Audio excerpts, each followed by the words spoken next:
Alright guys, tadzoka, we are here. We are here guys.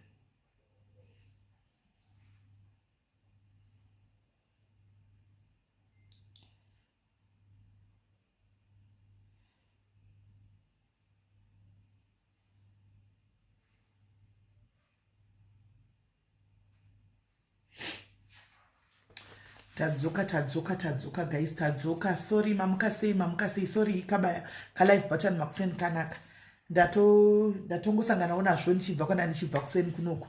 Ndikamuti ndine phone 1 ndiri mumota. Mira ndisvike kumba ndiite ndatodzoka ndikatega nditi zvandoda kuita ndibve zvandoita tikangopedza ndobva ndatakura ndobva ndazongoendesa zvangu zvanoda kuendesa. Anditi maona. So tegai vamwe mutege vakadzi nevarume guys.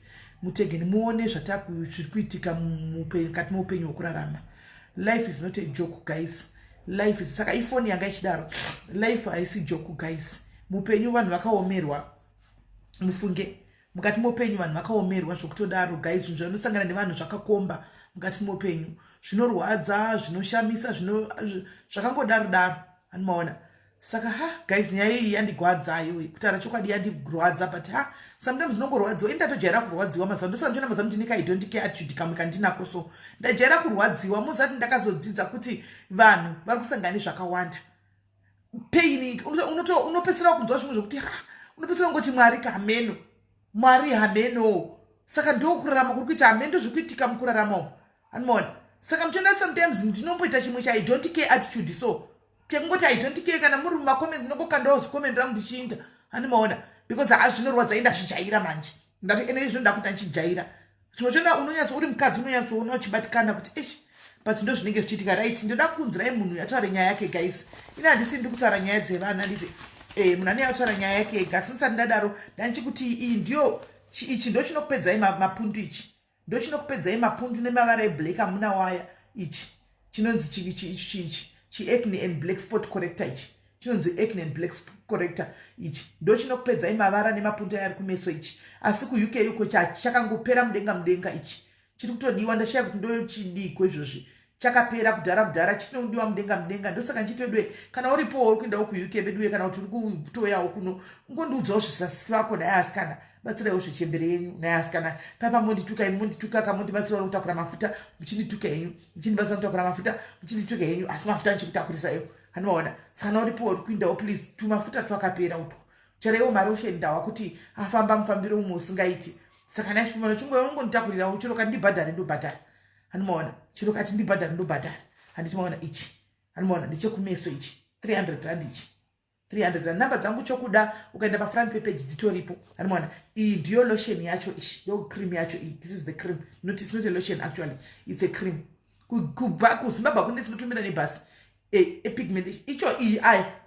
iwayai mamotosvitsa shoko kuna chibaby wonde chei shoko rehilton usadaro uri munhurume usadaro it's wrong don't say that uri munhurume handitika don't say that ana chibaby wonde ari kwanepi panyaya dzemafuta ari kwanepi usadaro tikutatsiurana panapa pazvekurarama vanorarama zvinorwadza anenge achitorwadziwa nezvemakomenzi amunenge muchitaiwaya munhu wenyama ndisisi vako iyanzvadzira kwanenge achitorwadziwa iwe utaura zvemapundu emunhu usadaro amona iyi ndo body creamish anomaona yepigmentation iripo futi but iyoyi futi pachipigmentation iyoyi chiororo pachipigmentation chiororo but usazoti tekiteki nayo kumeso because unopesera zoita munhu weyelo anomaona saka auzotekiteki nayo zora pamapigmentation ipapo kuona kuti wakuda kudai redusa pesi anomaona yes body cream you can use for the body because then ndichitira kudi then ndichitanza hamutye kubirwa here sisi hamutye kubirwa nani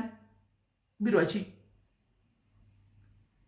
kana naimimi kana usingadi kutsvuka unoitigwa tokuita organic yako tokuita organic anoona ndokuita organic hanzi ndikazomira kuzora zvepigmentation idzoka because mahormones hadzo haidzoki ipapo asi pigmentation it's from the inside inobva mukati ndozvisingaunderstandi vanhu it's from the inside pigmentation saka you can only maintain kumaintaina nekuitita ukaona kuti yako wakuda kusiya kuda kudzoka because zviri mukati mahormones unongozora futi zvichibva that's how we go nepigmentation ndo maitira totongoita nepigmentation ukaenda chino kwadoctor vanokudza kuti haiperi but isusu hedu iwe kuzongwarisa totoinginja yopera anoona unenge uchingo inopera but tinotizokuzoti complete kuti hanzi yakatozodisappear zvachose zvinhu izvi zvakafanana nemasinus hamuna tine chimbotambura nemasinus kudoko handiti ndine zvekukontrola masinus ndine maspray yangu aya andotogara rimwe muno imwe bedroom imwe muhandbag imwe mota maspray I can control handika dzimwe nguva ndogona kutokangana kuti ndine masinus anoona but pane season yekuti season ikauya ndotanga kutotanga kubloka ndo zvakafanana nesinus nemapigmentation handikunzwa ndo zvakafanana nepigmentation ndotombokangana ndine sinus kana kuchinyatsa zvipisa papa kutokangana tofamba ndisina kana handkerchief anoona but one day wedhakangodai mashimitika tangota green mvura ikana yakudi ndotanga kutobloka yesi saru anoona ndo zvazvinongoita hyperpigmentation anoona saka ndoda kuti tigare taujekisana tiudzana ipapapo anoona then organic kune maoils aya handimuzati konozviva musenge muri muSouth Africa mapinda muchando maskin anoda maoils aya iyi hayo iri kuenda kune munhu uyu anoda organic this is organic hanimuri kuiona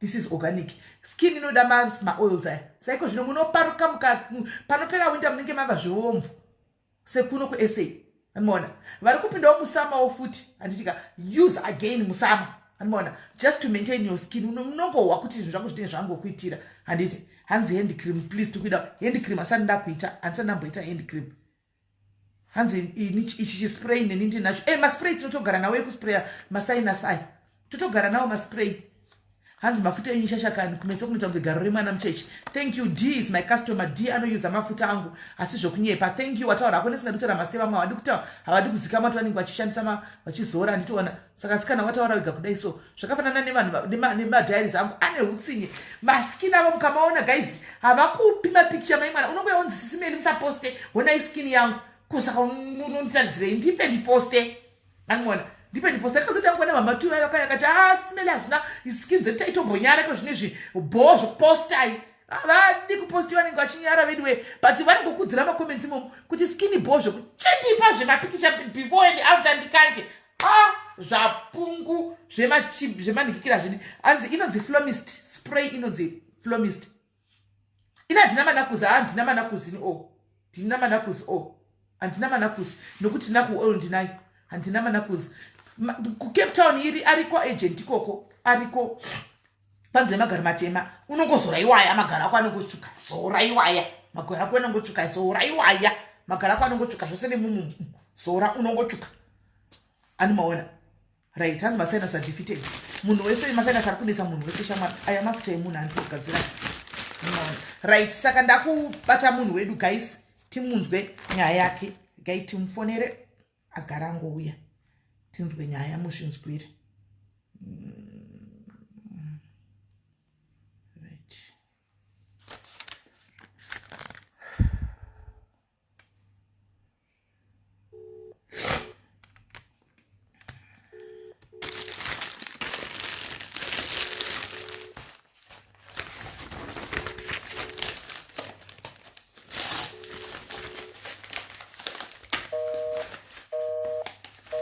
okay vari pane imwe call right gaiti vamirire vapedza vari pane imwe call gaiti vamirire vapedza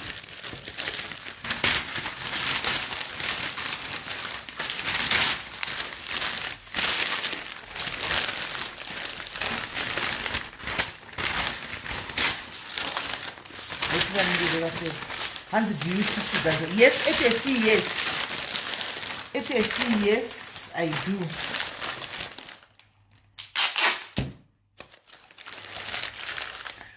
wakaita madhakuna kusei usina kumbozora iwo kuti handidano tikiti namninao wakaita madhafu nakusei iwo usina mboshoro asi pe namba yaagent okupi mirai adimina anokuita basa nkometse kutengera mirai mbore pakazva zvikuto zvavo wemucape town ingawani nhamba dzemucape town vanhu sendinogara ndichingopa ndinotopa anenge asabva kuti nemashoma yeagent yeyiwo cape town asina hameno kana achinawo nezuro noti vanhu vaitenga mafuta ake waya zvekudaro hameno kana achinawo mirai ndigokupai nhamba mirai ndikupai nhamba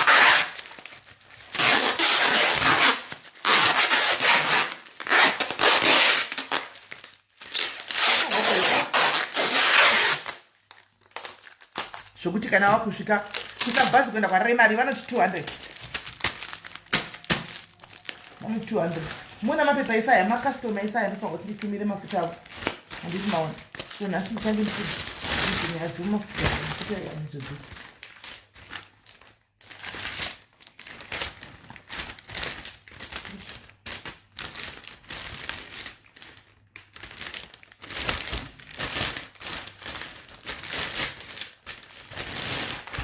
vachiuya kanhai asati vapedza here panhingi kiri pafoni apa ndifanira kupa yangu namba yacape town yaagent tivanzwe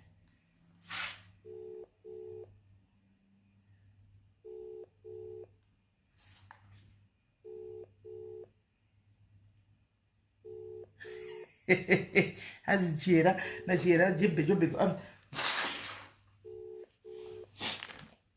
ndine munhu akandibira mafuta guys pane munhu akandibira mafuta ari kuwitbank uya musikana wandaiti ari kuwitbank akandibira mafuta angu ndichamuposta angu ndichati ndomuposta akandibira mafuta angu mufunge 6000 hallo muri senyi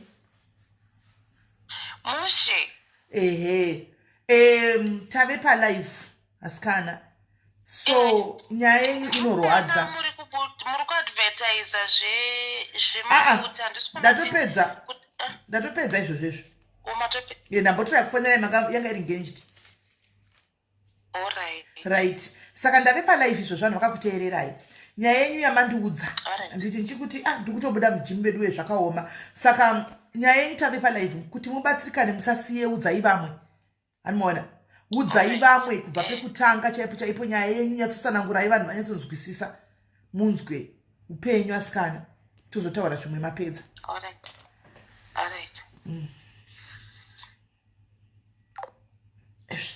kuvadonha futi asi babaya papi hanzi akakubira sei she came this girl akandinetsa akati ndokumbirawo kuti ndite agent wenyu anditi ndokumbirawo kuti ndite agent wenyu ndimoza ndichimuadvertisa pano ndichiti paipa vanoda mafuta kuwitbank tengai kune munhu ushu ndobva ngotora mafuta mbomai manobva ati kuchamutsvaga kuti naiwe ko zviri kufamba sei ndaingodzwa statement after statement after statement mai mwana kusvikira ndangoti no problem ningina chitorako mafuta cho nemari yacho kana kuti mari yacho uchidyako mwari vakuitire zvakanaka ikuitire zvakanaka mari iyoyo handichika 6000 iyo ndobva ndangosiyana naye ndakabva ndangomubloka toshandira kumba brown tin hello madonna moti madonna sei ndifanira kutaura panapa ipapa pamuri apa kwava muchiti munotaura ipi ipapa pamuri ipapapa sorry announce ndafunga tofanira ita live here nditori palive ini ndiri palive imimi mototaura ipapa moda kujoina live utaona wakone okay it's fine chitaurai okay makati madzimai ini ndinoitwawo hilda tangazela ndine nyaya wangu iwo yandinayo mangwanana ano nyaya iyi yandinetsa kwemakore akati kwe3 years ndandine murume wangu takarorana tine vana 4 firstborn yangu akatopedza kuuniversity and then anomutevera wachona iform 2 and then anomutevera wachona igrade 7 and then anomutevera igrade 4 saka nyaya yangu yakamira yakadai ini ndakauya kuno kuSouth Africa 2017 ndauya kuno kuSouth Africa 2017 ndakatanga kushanda mumakitchen ngotsvaga wokurarama ndatanga kushanda mumakicheni ndakazofunga kuti murume wangu basa zvarapera kuZimbabwe, regerai ndimutumire mari auye kunoku tive tinobatsirana kushanda pamwe. Murume wangu auya kunoku 2018, 2019, 2020. Murume wangu akangobuda mumba, ini ndiri kubasa. Pandakadzoka kubasa ndakaona asipo pamba. Ndadzoka asipo pamba, ndakatishaya kumufonera, foni yake yange isingachaiti through. Zvamunongoziva kuti kuno kuSouth Africa kunotyisa. Ndakatanga kufamba kushamwari dzake tichimutsvaga tikamushaya. Tikaenda kumapurisa vakatsvaga vakashaya. Kumusha tikatsvaga tikashaya. Then after 2 months akabva andifonera akati ndiri kuCape Town. Ndakaita move on nelife yangu. Ndati wakaita move on nelife yako like how? Akati no, ndava kugara nemumwe mukadzi. Akati kugara nemumwe mukadzi ko vana chii, because apa takazenge tatora vana takugara navo kunoku. Ndikati manje nini zvinhu zvine zvatondiomera handizoti ndoita sei. That was last year muna July. Zvinhu zvandiomera handizoti ndoita sei. Akati masingle mothers ari kungorarama, unongoraramawo futi. Ndobva ndatanga kungoenda hangu kubasa kuya kwandanga ndichienda.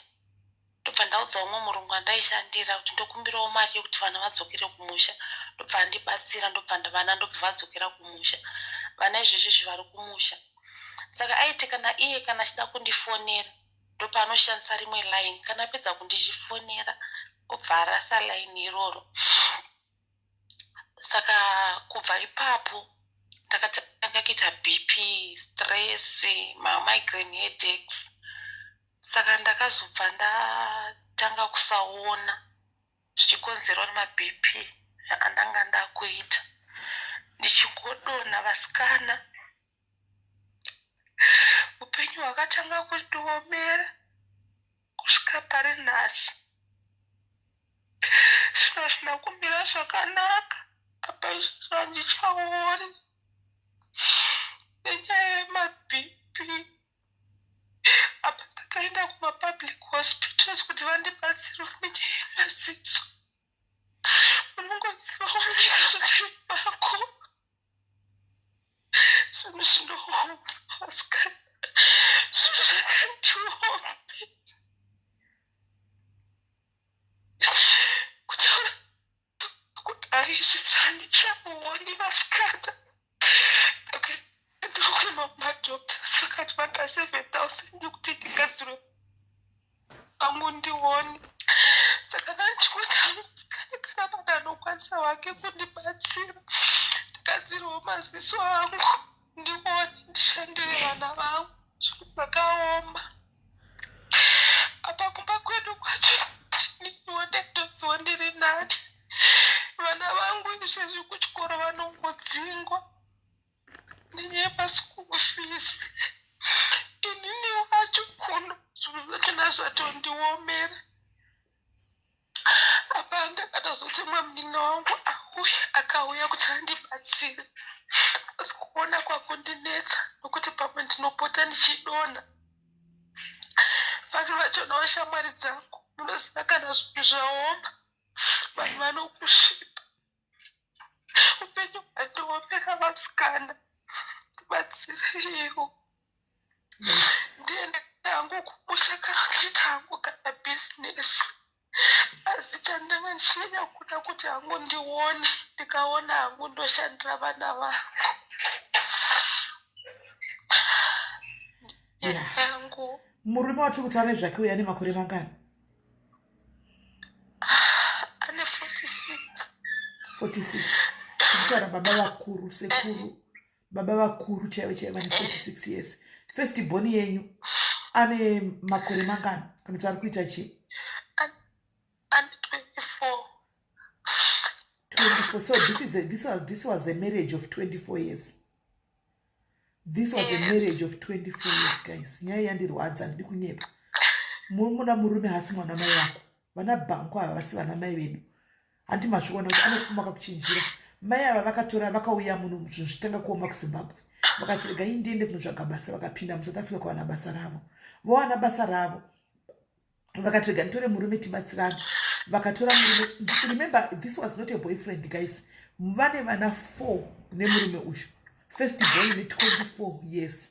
Saka chero pakadaro murume akati ndoda kuuya tinoti rega ndigare nemhuri yangu. Vakatora murume wavo akatevera. Atevera murume ushu haana kutombobvira ashanda. Vachibva kubasa one day, mufunge vabuda mumba zvakanaka, vachiwirirana, vachitoronga kuti kana ndadzoka ndozodai. Vachidzoka kubasa vakawana munhu mumba hamuna.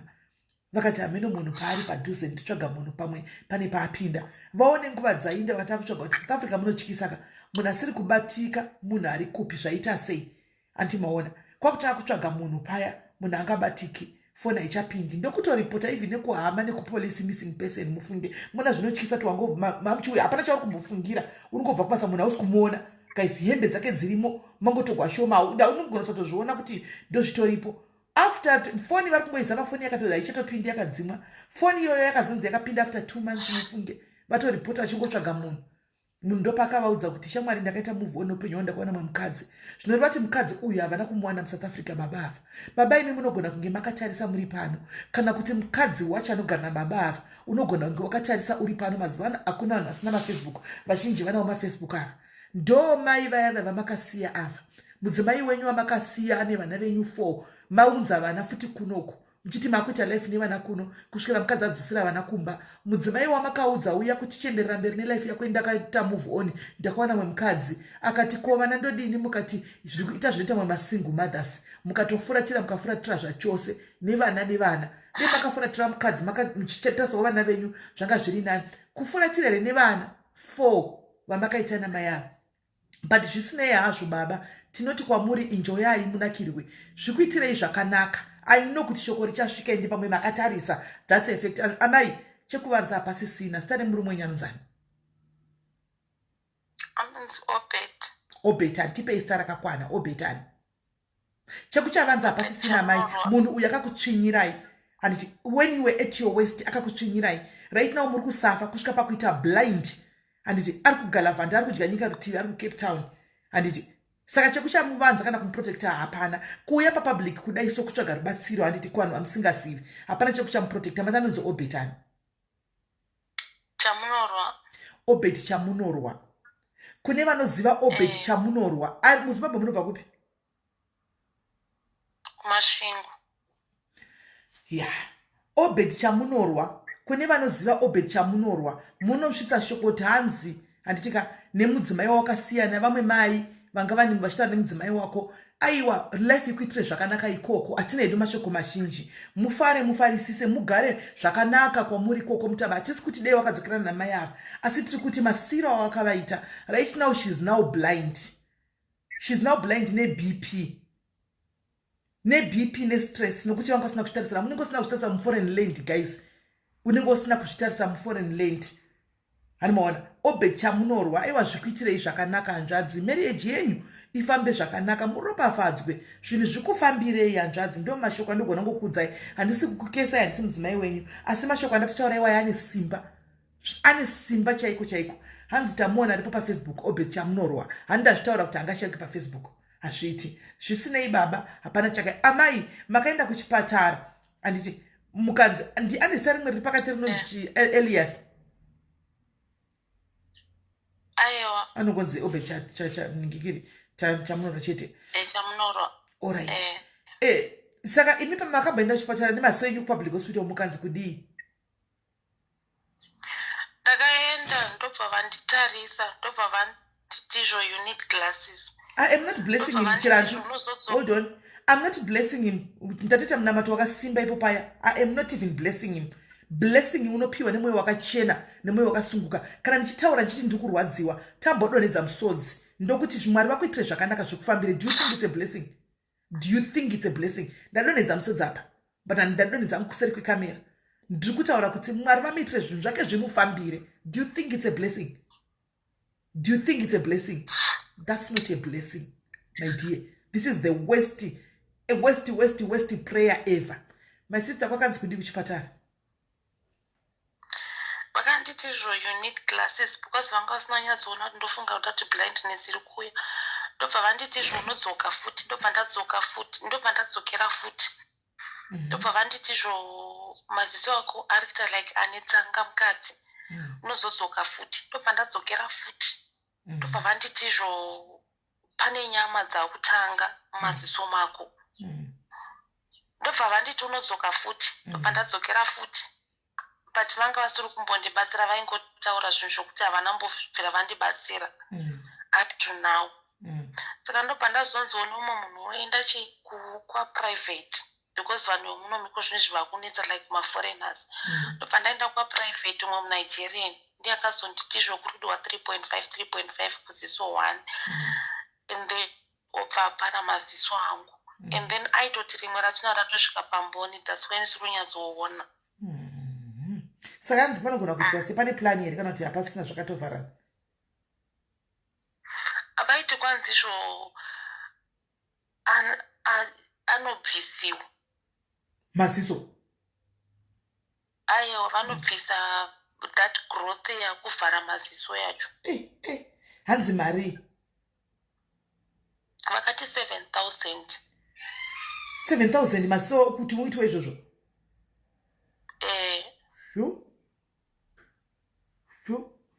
kugadzikwa ziso 1 3.5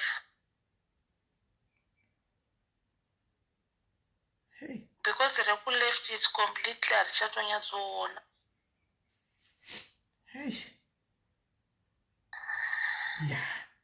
saka muri kuita izvozvo muri kuenda kubasa muchiona makadaro sometimes ndinomboenda but ndoita problem yokuti ndikaita dzungu ndobva ndadonha nemaziso ndakuita plus mamigraine headaches okay pane ari kuti kunotoni maziso hanzi vati zvara vake vakaita problem yemaziso iyi but iko zvino vakona south africa wamaglasi hanzi pamaziso aitrust notoni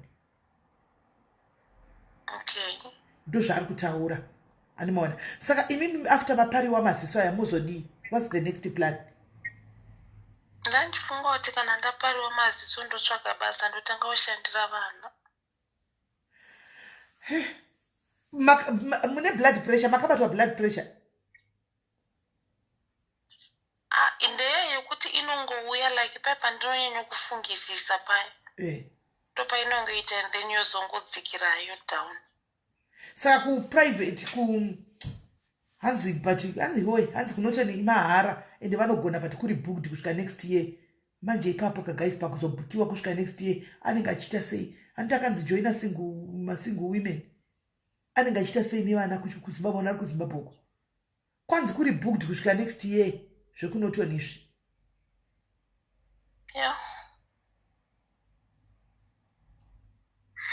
hanzi uask bhosi vanode kuudza isimeli ndiudze ndibatsire good wagonako ndiudze ndibvunzire bhosi wako ndiudze kanzi I can give number dzadoctor but handiti kuri kunzi izvo kuri booked kusvika next year raina dei anga neye 7,000 dei akatoparwa maziso problem uyu naye unayo here 7,000 tibvunze ipapo ndingakuvharira aiwa ndinaini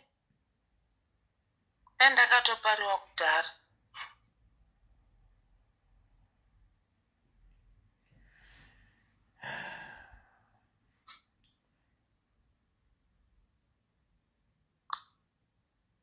I don't know what about kubooking unotonyora kunotonyorika here unotonyora kunani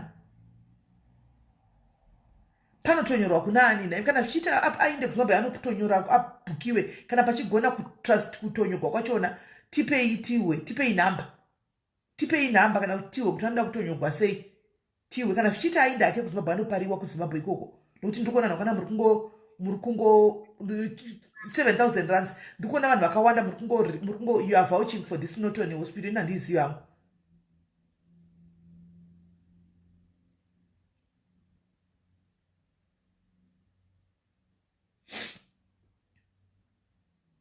kwamai vangu vakaitwa musono pa 3 months back Cape Town yacho ndozvinoita kuti nyaya dzemaforeigners idzi akaenda akabhukiwa wakanzi chiu Cape Town 7,000 rands yezo makanzi chiu Cape Town kuhospital kuniki kuhospital yamakaenda public hospital ndakaenda kunonzi kupolosong Polo song. Ndokwandakaenda.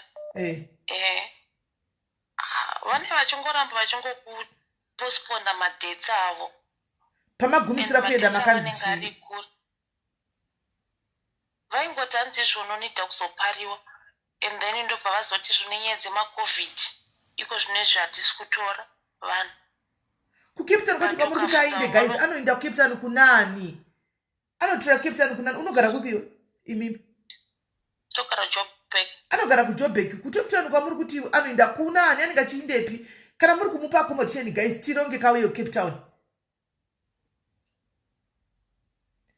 Kana muri ko Cape Town anoda kuti auye kwaari mumubatsire, tinoronga uya kuCape Town ko kana muchiti zvinogona kuita. Nokuti kuCape Town kwacho anenge achienda kunani? Anogara kuJoburg.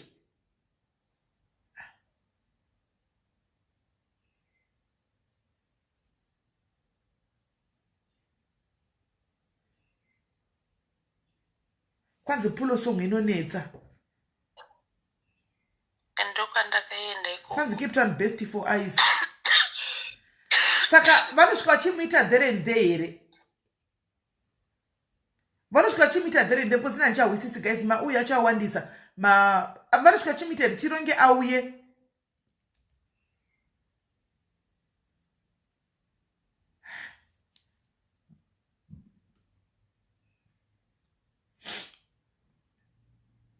Pamela mama wako wakati wa kujosi kuhospital inonzi chii?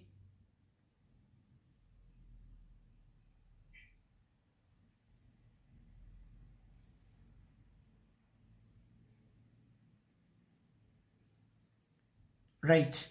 Priscilla Magati, she can come to my house. Unogona puwa tsamba na doctor wako here kuti umkwanza kukwira uende ku Cape Town ni tsamba.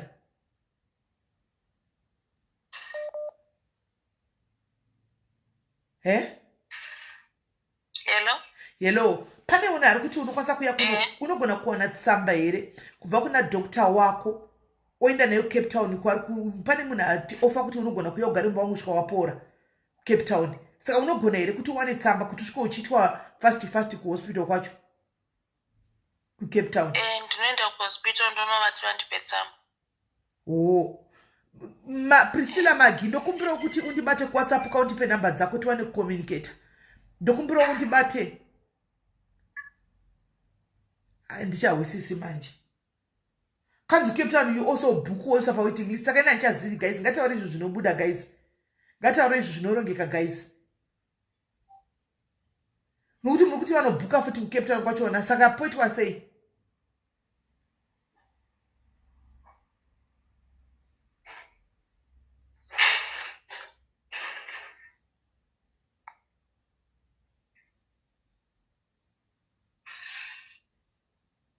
Felix Zimbe ndiri kutokutsvaga, ndiri kutonetswa nemunhu wako uya Felix.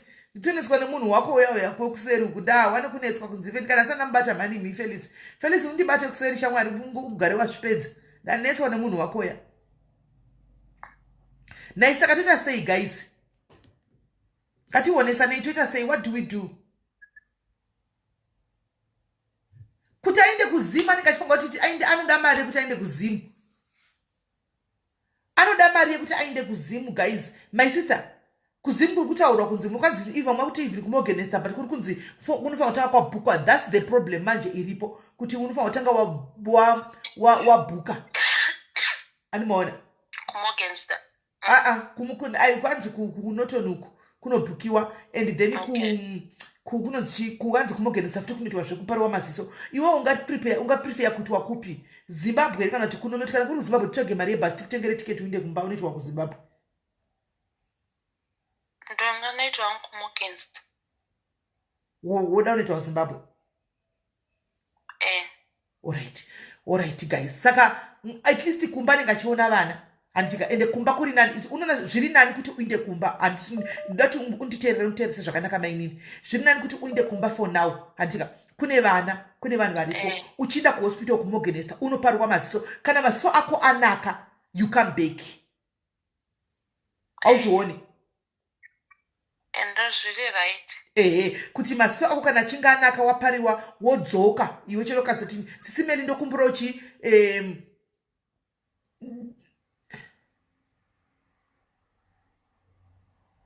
but ona ipana mirai nyasanzwisisa zvandiri kutaura imbo mirai munyasanzwisisa handika ari muno kudai achinda kumachipatara uyu munhu mukadzi uyu hachaoni guys anenge achida chikafu anenge achida renti handi muri kunzwa izvo zvine zuro anudza kuti wandudza kuti kudi zvawataura panyaya yechikafu wandichichi nakudya watine zuro wakarira usina kudya handiti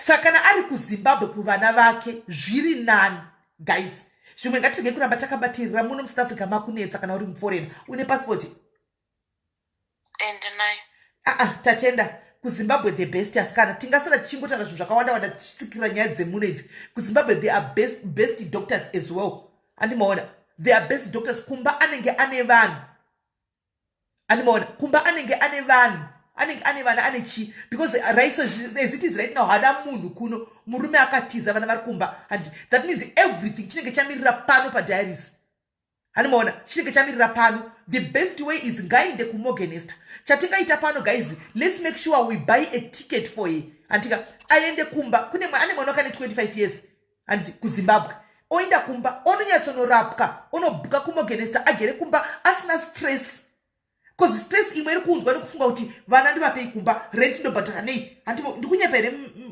mainyika kuti mukomanize ndikunyepa aiwa chokwadi anenge achita akafunga stress yekuti kumba vana vari kunenge vachitadzingwa kuchikoro ofunga ane vana vake zviri nani every cent ratishawana panoka titenge tiketi aindi antika kana uchinzi kuchipatara kuri kubhadharwa kuchipatara anoona kana achitengerwa chikafu chekunodya achienda kuhospital otenga chikafu chake chekunodya achienda kuhospital it's better than kuti tirambe takati muforeign lady muno anoona problem yenyu ndekuti mukarwara muda kuramba makatsikirira tikupaona pati one freeze totapaona but kumba is the best because imo muno machona achanobhukiwa futi achada mari yerendi ichabviswa nani achada mari yerendi achada mari yechikafu achada chi saka mari iyoyo akapiwa anoenda kumba anomaona anoenda kumba saka kana ari kuZimbabwe anditika anogona kunota obhukisa kunotoni obhukisa kumasvingo kwatanga hanimaona akakurumidza kunzi chi kumasvingo oenda kumasvingo akanzi uya kunotoni mari yake anenge nayo anongoenda kunotoni hanimaona kana aripo akanzi kuda kutonyoriwa kwachona toziva kuti mari kutonyora kana tichigona tutonyora guys kana warwara iko zvino hatisi vanhu vemuno baya kudheni kumba nozorora fungwa unonozorodza fungwa joni yadhakwa atidi kusora chinyeperana joni yadhakwa my sister let's organize for you kuti uinde kumba antika uinde unogona kuinda kumba zvarini zvakatonaka good unogona kuinda kumba zvarini zvinhu osiya munin'ina kati anondiperekedza kuJoburg ndonokwira basi odzokake imba iye munin'ina usara aripo achikiyakiya aripo iwe umboinda kumba umbonozorodza fungwa unorapiwa kana wapora you be communicating nemunin'ina antika even nesu namba unadzo kuti ndakuona nditsvakire togona tokutsvagira basa uri kuZimbabwe uchitouya uchisvikira pabasa ndizvozvo anditoona right saka guys kwati unoenda kumasvingo handivazivise kuri paguvi ndipeiwo namba dzavo ndivafonere vamite fast kana muchiziva ndipei namba dzavo sekuri paguva muri kuti vari kuita vanhu for free ndipei namba dzavo ndipei namba nditovabata fast sekuri paguva ndipei fast hanzi Morganester $75 and I think vanhu kana uchitone mari yako unokurumidza kupariwa kana chione 75 years kana chitopariwa okay hanzi my mom is good ndo zvandokudirai madiaries imimi tombotuka naida asikana zvasvika pakaoma tinomira tose right hanzi my Morganester my mom is a nurse ikoko I can talk to my mom to help her my father-in-law was helped very good Juliet Karok ndo zvatoda kaizvi ndokuti ndaimisirewo malavhu nemalegs muisireiwo Juliet thank you Juliet isusu takutomira newe kumoge chitaura namai vako zvawati vakaitigwa chopuchopu avata zvara vako ava chiita kuti zvidaro andika ita kuti zvidaro taura nawo fast tichikongeta right panguva ino iwosvara namai guys tikuda mari yetiketi munhu she needs to go home andika she needs to go home handiti ari kuti aende kumba tomukwidza bhazi handitika tomukwidza bhazi orova kudheni orova pasi handitika tomukwidza bhazi orova pasi saka tatenda Molly Knox, I saw that. Let's make it a date kuti nemusi Saturday munaende kumba. Iwe chirongedza. Saturday wenda kumba Saturday ndo yako kuseni. Then remove job kuseni. Ndosangana newe uya nemina kutokuva vokuona. And Joshua seta kunge pale choti kudonyaso kuita live ndinewe vanhu vachikuona tichikwisa bhazi remasvingo uchinda kumba ndizvoka hazvina problem. netiketi rako unenge utoripo zvese mari dzako zvese everything zvese wopiwa woenda kumba saka iwewe now uchirongedza zvinhu zvako bhegi rako tatenda Molly Knox chamwari you act today fast anditika kuti Saturday munaende kumba nemi muchimuonawo kuti ndinaye uyu ndiye mudzimai uyawo zvitakaita pane vana vamwe vese vekuinda vaya anditika so guys zvandakuita ndakuisa futi nenhamba yake handiti yetiketi yake tatenda ati iwu provide yapo yetiketi achihoro muri kubatsira nemari my sister how much are you doing because ndaindaona list yenyu yamaisa yakati tibatsireiwo muri kuisa mari mukuisa mari right regai ndise nhamba dzake anditi regai ndise nhamba dzake so that vanoda kumubatsira nemari momubatsira but nemari momubatsira nemari yacho momupa kuti asungirira handiti ainde nayo but chichaitomugadezva zvakanaka atenga ari magurosari ake aenda nawo semunhu achanga achita up and down achifamba plus uchisvikawo kuzimbabwe kusvika wakabatochi gurosari rako rakatonaka kusvika wakatakurawo gurosari rako thank you achihoro anobva anogona kutenga grocery then that can buy my basics grocery 1000 renyu achihoro can buy rice wo sugar mafuta okubikisa ndo anonyanya kunetsa kuzimbabwe ka animaona zvimwe vanonokiyakiya vari ikoko andimaona zvimwe vanonokiyakiya vari ikoko thank you nometa thank you saka ndidedzereiwo namba dzenyu kandipine panapa Hello? Dedzerai namba dzenyu. Wadzi. Mune makore mangani?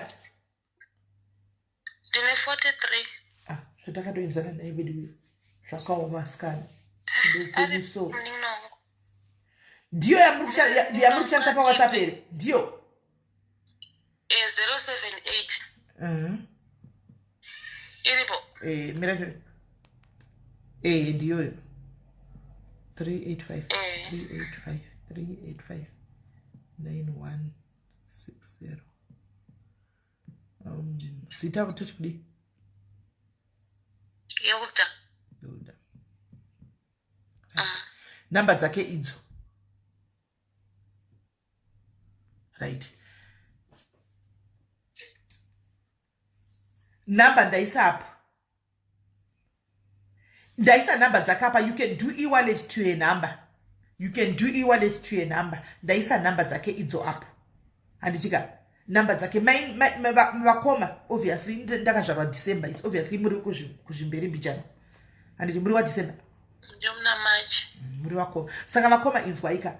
Kana mukaisigwa ma e-wallet. Anditi musungirira mari vakoma nditi kumbairi mugona svika mudzi 70 mawa kuti kudiwa $75 naika hani mainzwa 75 US dollars kumberuko kuchidiwa $75 imimi wacho wamwe mari inogona kusukwa kuti mari monganza kotengwa muswa munoenda we Saturday motenga ma basics enyu mukasva kumba mine 10 kg yenyu rice muswa kumba mine kana 5 liters kana 7 liters dzamafuta ndwari nyamunetsa muswa kumba kana mine box rema green bar Zimbabwe zveselfish ndemezvi magreen bar enyu handika masamba mukaka zvokuti pamunosvika kumba munenge muchidi makarelaxa pasi muchidi muchidya muchifambira nyaya plus munoda transport to and fro kufamba saka haikona kuti kana mazopiwa mari moti musasiyira wadzi mari wadzi ari kuona wadzi ari muSouth Africa wadzi ano semskana achamira semskana achaenda kubasa achaita kuti akwanise kurarama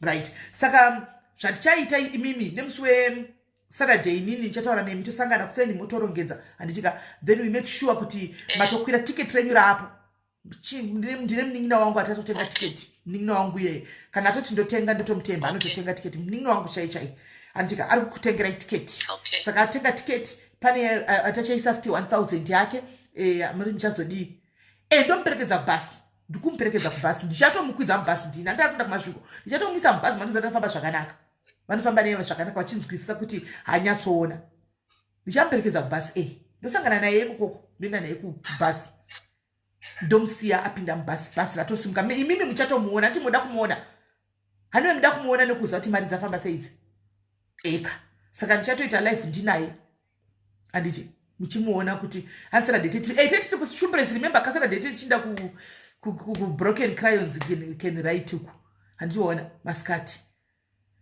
DQ all right thank you right saka ndo zvatatipo maini imi mochigadzira ina achina mashoko nemi ndatongomirira kuti ndizongobvunza kwaide matenga emigrosari toda kutanga taona kuti iye alfa kusara nemi alfa utanga aita mari yekuti maapendana achina kuhospital ndo chinhu chekutanga akaita mari yekunobhadhara chipatara at least akaita kana $100 per side then the rest she can buy grocery kana azopora kuti adzoke pachaonekwa kuti panoonekwa odzoka sei tozoronga kubva ipapo kana apora kuti makuda kudzoka togona kutsvagira basa otosvika achiuya kubasa straight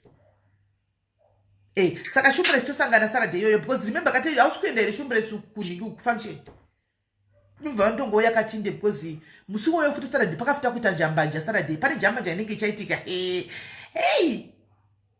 luggage haabhadhari luggage chirandu mamoyo ndoni wari kubhasi ndendinaye haabhadhari haabhadhara chichacho haabhadhari luggage ndoenda naye ndouya nematisheti enyu manimi kubhazi haabhadhari luggage une luggage yakwandisa ndibhegi rako chete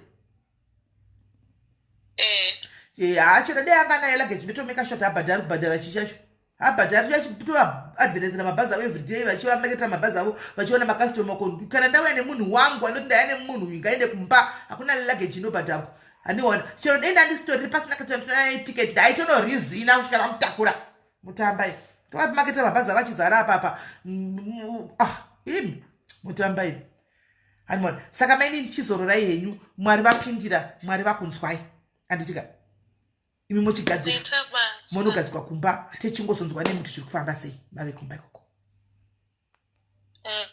alright bye bye right thank you madiaries handina mashoko ndichandoza chekuti madiaries ndodada nawo ndokuzati madiaries ini ndozati ndiri mudiary and I'm very proud to be a diary guys handiri kunyepa I am very proud to be a diary because I couldn't have asked for a better family than this one handimaona I don't do this for me we do it to other people that we don't even know handimaona vatisingatombosivi then kana makuropafadzwa mangwani pobuda shoko rikudzanzi vanoromba vakalomba vali kulomba vakatengesa chigumwe handimaona apa pana chigumwe chakatengesa God remembers guys God remembers chinhu chidiki diki chaunoita God remembers mamwe mablessings amunozongowana zvimwe zvinongoitika unogona kupinda munhingikiri muaccident ka ponzi pafa vanhu iwonzi wabuda handiona because mablessing andi kutaura musana expected hanzi nokuti ndapa mari ndifanira kuwana more mari upenyu hunogona kuwedzerwa wakarevara usingafungiri pachinzi paitika zvakakomba mwana anongokunzvengesa kudai soko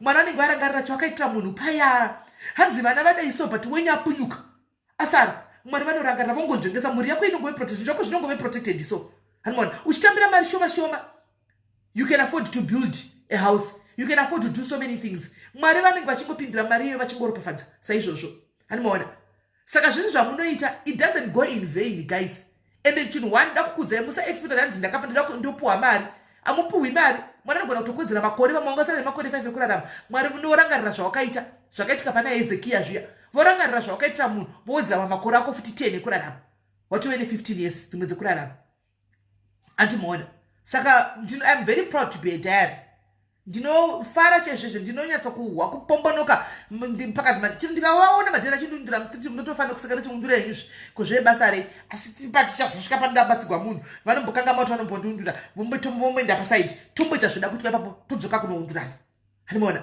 that sister love ndo runonzi rudo chairo masisters vana vemunhu wani vanotobayana kurovana chako chako kutoita 2 years asingataudzani but pakupedzisira munozongosangana chete most mutaurirani handimaona saka ndoda kutendai wese achaisa ruoko rwake inonzichipa e-wallet yamai yavo achacontributa everything pabus and what not ndoti mwana wakuitirai zvakanaka bus fare handizivi tatenda right now I'm not so sure how much but iyo yanguva yawatiesiso one year it can take a long way handimaona anzi ndaisa 100 rand yangu ndaisa cash send alright no problem handimaona chasoona saka guys ndoda kutenda imwari wakuitirai zvakanaka ndoda kuti muzive kuti chinhu chese chinoitika pasi pezuva guys chine result. Chinhu chese chinoitika pasi pezuva chine result. Ndoda kutaura zvakare neava vari kusangana nesituation yakafanana neyemukadzi ushu. Handiti mukadzi ushu, she's going through some things right now. Yapera nyaya yakanditi. You are there in the comment section. I am not prophesying. I am saying the truth. Motozviziva kuti nini, it might not be the same story. Antika, but you are going through some things right now. Uri pa situation yokufunga kuti pa situation yauri haubudi. Uri pa situation yokufunga kuti kwandiri zvichafamba sei hausi kuziva. You are battling, hausi kurara. Pilo iri kunyorova everyday uchichema. Uri kutraya kuve strong pamberi pevanhu, but you are not strong. Uri kuziva kuti hausi kuziva kuti upenyu huchange zvakamira sei, mangwana rangu rinenge rakadini. Zviri kutonetsa as we are speaking right now. It's a phase. Ndikandango kupa machiko enyaradzi maviri matatu kuti it's a phase. Anditi makamboona zvinoita kana chibage kana uchidzvara chibage. What happens pa time yegermination yechibage? And unodzvara chibage unotora chibage chako uchisa pasi. Anditi wochivhara nevhu. Wachivhara nevhu wochidiridzira. Anditi wachidiridzira chozoshuta chitaka kuburisa kudai so kubuda chichikura. Anditi so vazhinji venyu muri kuita germination stage iyoyo ndo pamuri. And for you to come out strong, you have to be buried first. For you to come out strong, uri pakutanga wadzvarwa. Vazhinji venyu makadzvarwa muri pasi pevhu panguva inoi. Zvinhu zvakaoma pasi pevhu. Munoziva kuti guys panenge pasina kana light riripo, hapana light riripo, hapana. Unenge uri mudarkness, unenge uri muhole. You are in your own hole, you are in your own space, you are in your own darkness right now. Nothing seems to make sense panguva inoi. Uti kubasa zvinhu zvakaoma, uti kumba hakuna chiri kufamba, uti kupi ukuita kunge uri ku hameno. Anmona kunge kune munhu akakusira zimunyama kana tukudini. Sometimes hapana munyama uripo. Andika it's a phase. And urimo mauri, you have to be buried first for you to come out strong. Pauchazoshuta, imagine this lady, if she is going to come out of this situation right now, she's in a dark hole. And pacha buddha, guys, it's not easy to be blind. Wakakura uchiona, wakura uchita zvese wega, wakungodzi wako auchaoni. It's not easy. She is in a dark space right now. But pacha shuta, achizobuda, hakuna kambeu inogara pasapa nekusingaperi. Ichabuda, inogona ayo kuzotsakatika zvekuti aizokuri kana kukura yorega kuita chibage chakasimba kana kuti but inotobuda. Handimaona. Saka vese vakadaro murimo mucomment section vakusangana nezvakadai so. And just hold on there. Rambai makamira muri panzvimbo, musasudurutswa. Anditi rambai ku give up. Don't give up. Don't think about suicide. Anditi suicide is never the solution. Musafunge moya usina kunaka. Andika ramba wakamira panzvimbo nokuti Mwari vakatotendera kuti uve pauri papa because you are being processed and you have to go through the process stage, that stage for you to be somebody in life and for you to have a testimony. We all have some testimonies, guys. We all have what to say. We all have pasts that we are not proud of. Hakuna sina. No matter mwana hakudza nezve past yako, iye ane yake. It's just that kuti yake ari kuivharidzira aibudi. Tinotori nayo kuti ukachoka kwasure kudai so unoti but why? You are ashamed. Unozvibvunza kuti ndini here ndaita izvi. And but it's a process yawe kuti upinde mairi and kuti usvike somewhere. Kuti aufongo ungopinda murodhi yakangona kuti uve murodhi yakanaka wongowangona wasvika. You have to go through some certain challenges of life kuti usvike pafa kuti usvitswe. Ati muri kunzwisisa. Saka musanya kunyanya kuzvidambura kunyanya kustresseka zvokuti wakuita developer vana BP wakudeveloper chi. Antika just tell yourself kuti it's a stage, it's a phase. As much as it's difficult to tell yourself that, but don't be shaken and don't be intimidated. Antika refuse to let the devil bring you down.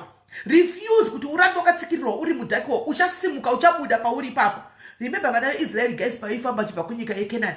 The Israel vachienda kuKenani and vakatungamirwa naMoses vakasvika pavakagive up. Vazhinji vacho havana kuiona nyika yeKenani. Handimaona including Moses wacho akaiona kuti iyo Kenani iyo but havana kutsika gombo rake muKenani. Handimaona vakasvika pavakagive up vakati ine hakuvatisiya tiri kunyika yeIjipita yatanga tiri. Andika tafira ikoko at least makuva edu ana baba vedu ariko taizogona kuvigwa patinoonekwa. Handimaona vakagive up vasati vasvika. And then remember guys, Mwari kana vaida, he could have taken these people from Egypt to Canaan. Aigona kungovaitisa kana 2 days kana vaida. Kungoti Mwari 2 days vashike panzvimbo. But God had to make sure kuti vaita 40 years. Hanimona, he had to make sure kuti vaputuruka vatenderera ndofunga vaingotenderera vachingoisiya panzvimbo nokuti Mwari vakazvitendera. The same way Mwari vakutendera kuti musituation yauri iyoyo urambori musituation mauri imomo. Hanimona, uchatenderera uri imo musituation because God wants to see. Handiona kuti vakusimbise, vakusvise nepakaoma, vakusimbise. Hanimona, kuti Mwari vakusimbise.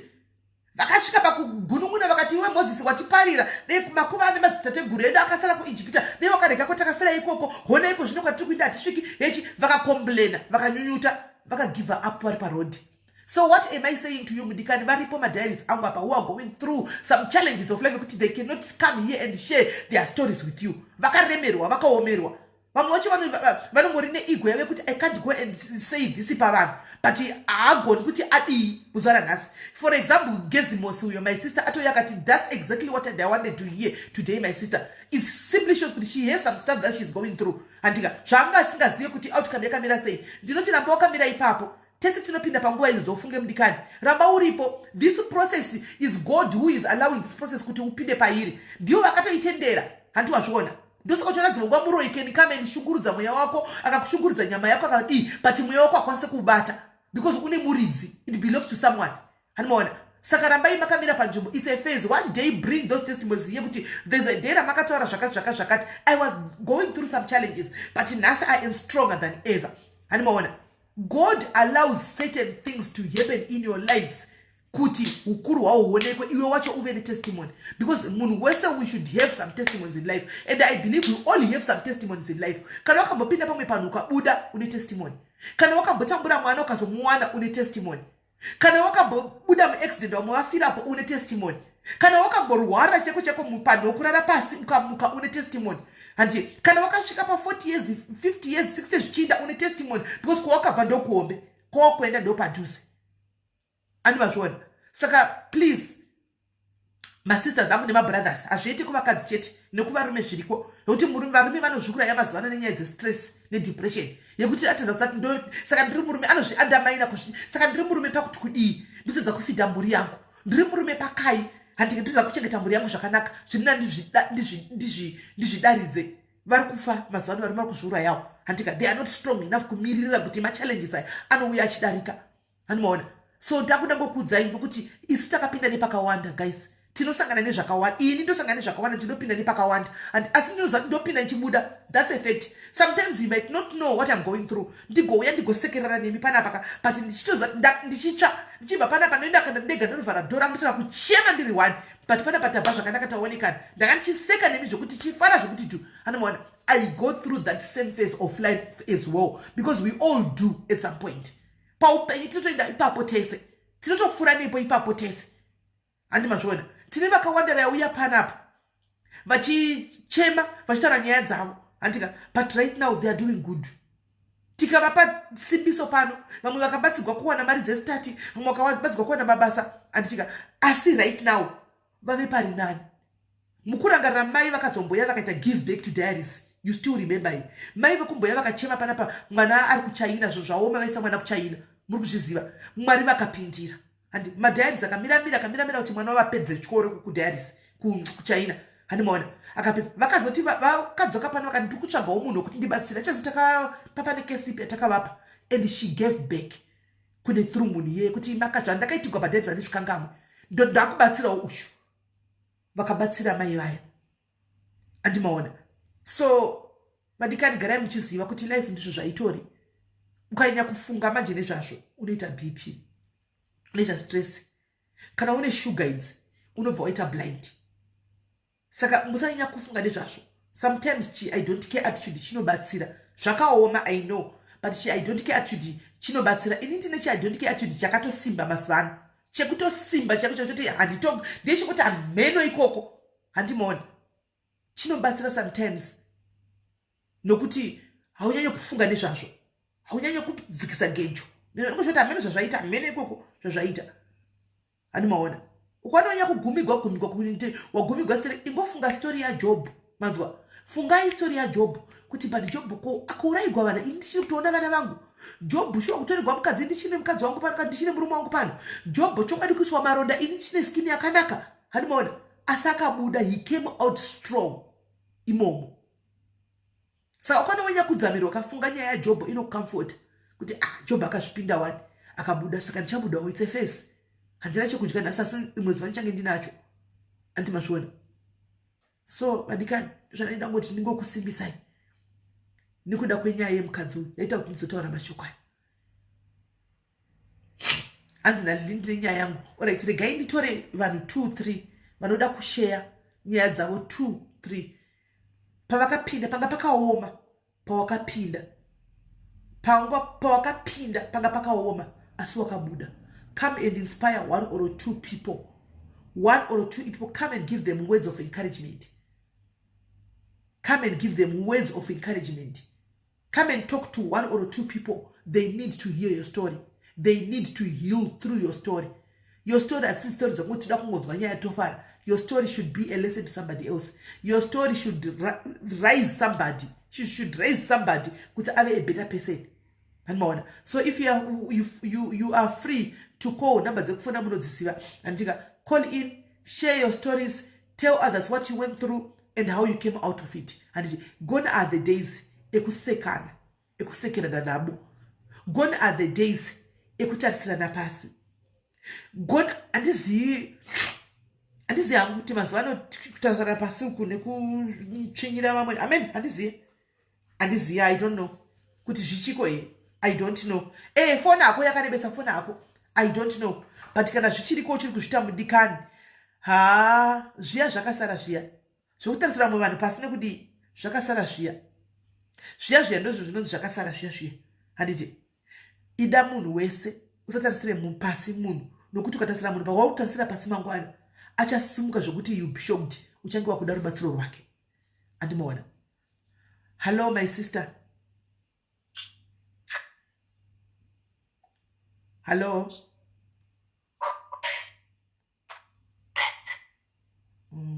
Shame. She is going through some stuff. She is even crying. We don't know her story, but she is going through some stuff. You can see kuti vanhu vakatakura, guys. You can see kuti people vakatakura. Animaona vanhu vakatakura. I'll call you back. Hello, caller. Hello, SIS MELLY. Good morning. Morning. How are you? I'm very well, thank you. Amen. Zvandakaitwa ndakazvitakura ndichitori mudiki. I think ndichangobva kuform 4 zvandamitiswa nemurume womunhu. I didn't know he was married. And then vaandichengeta nembuya kusvika kuna 9 months anga ari kutoziva hake kuti achandisiya. Vaandiendesa kugoma kuhospital. Vandapinzwa mutheatre. Ndikati munhu akandimirira. Munhu nakwisi atokwira bhazi uye kuno kujona akandisiya muleba mutheatre kutoenda zvachose. Apa handina mai handina baba. Ndikagara muhospital zviya zvekunzi vaiva nezvikwereti vasati vabhadhara mabhilzi muhospital munogara pasi ndine operation. Ndikagara umomo. Hama dzangu dzikazondibatsira kuchengeta mwana kusvika pa3 years. Now he's 7 years. Ndakauya kuno kujoni ndaakuzvishandira. Mwari akandiita musituation iyoyo. Now ndaakuzvishandira. Now he wants to come back. Mwari akandipukuta musodzi. Vaandipa boyfriend inondida futi Mwari. Unondirespect. Mwari akandiwaika musodzi kudai. So Mwari haakupinze musituation yausingakwanise kukunda. True. Very true. Yeah. Wow. Don't ever take back this man, my sister. Don't ever. That's how the devil operates. Anoda pakanaka, anoda kuya kuzodestroya. Ukangobvuma kuti murume adzoke kati upenyu hwake, that will be a distraction. Akangouya ari kuzopa futi mwana wechi2 obva adzokera futi kumhuri yake. Saka mune mwana mese ngaautaure nemwana wake, ngaaone mwana wake, but kwauri ngaatambire ferere. That's very true. Right. Thank you very much, my sister. Bless you. Sharp.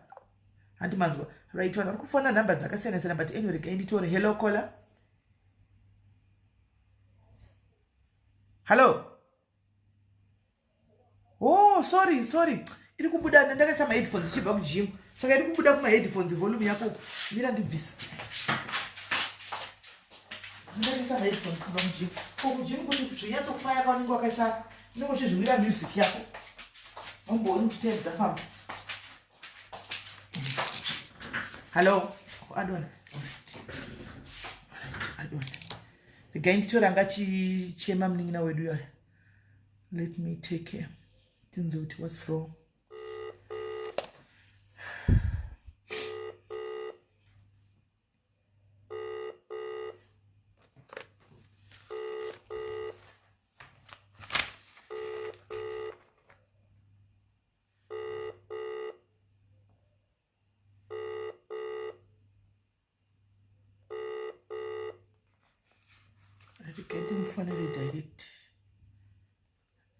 Direct. Nzuro ndakajusa foni yako.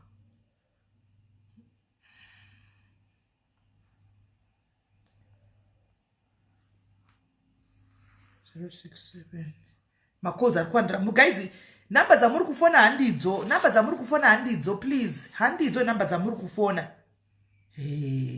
Ndipindirewo namba dzavanofona dziya. Vari kufona namba dziri wrong.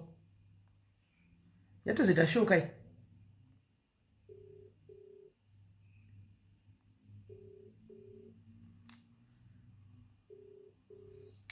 Kunda dzima wanichi.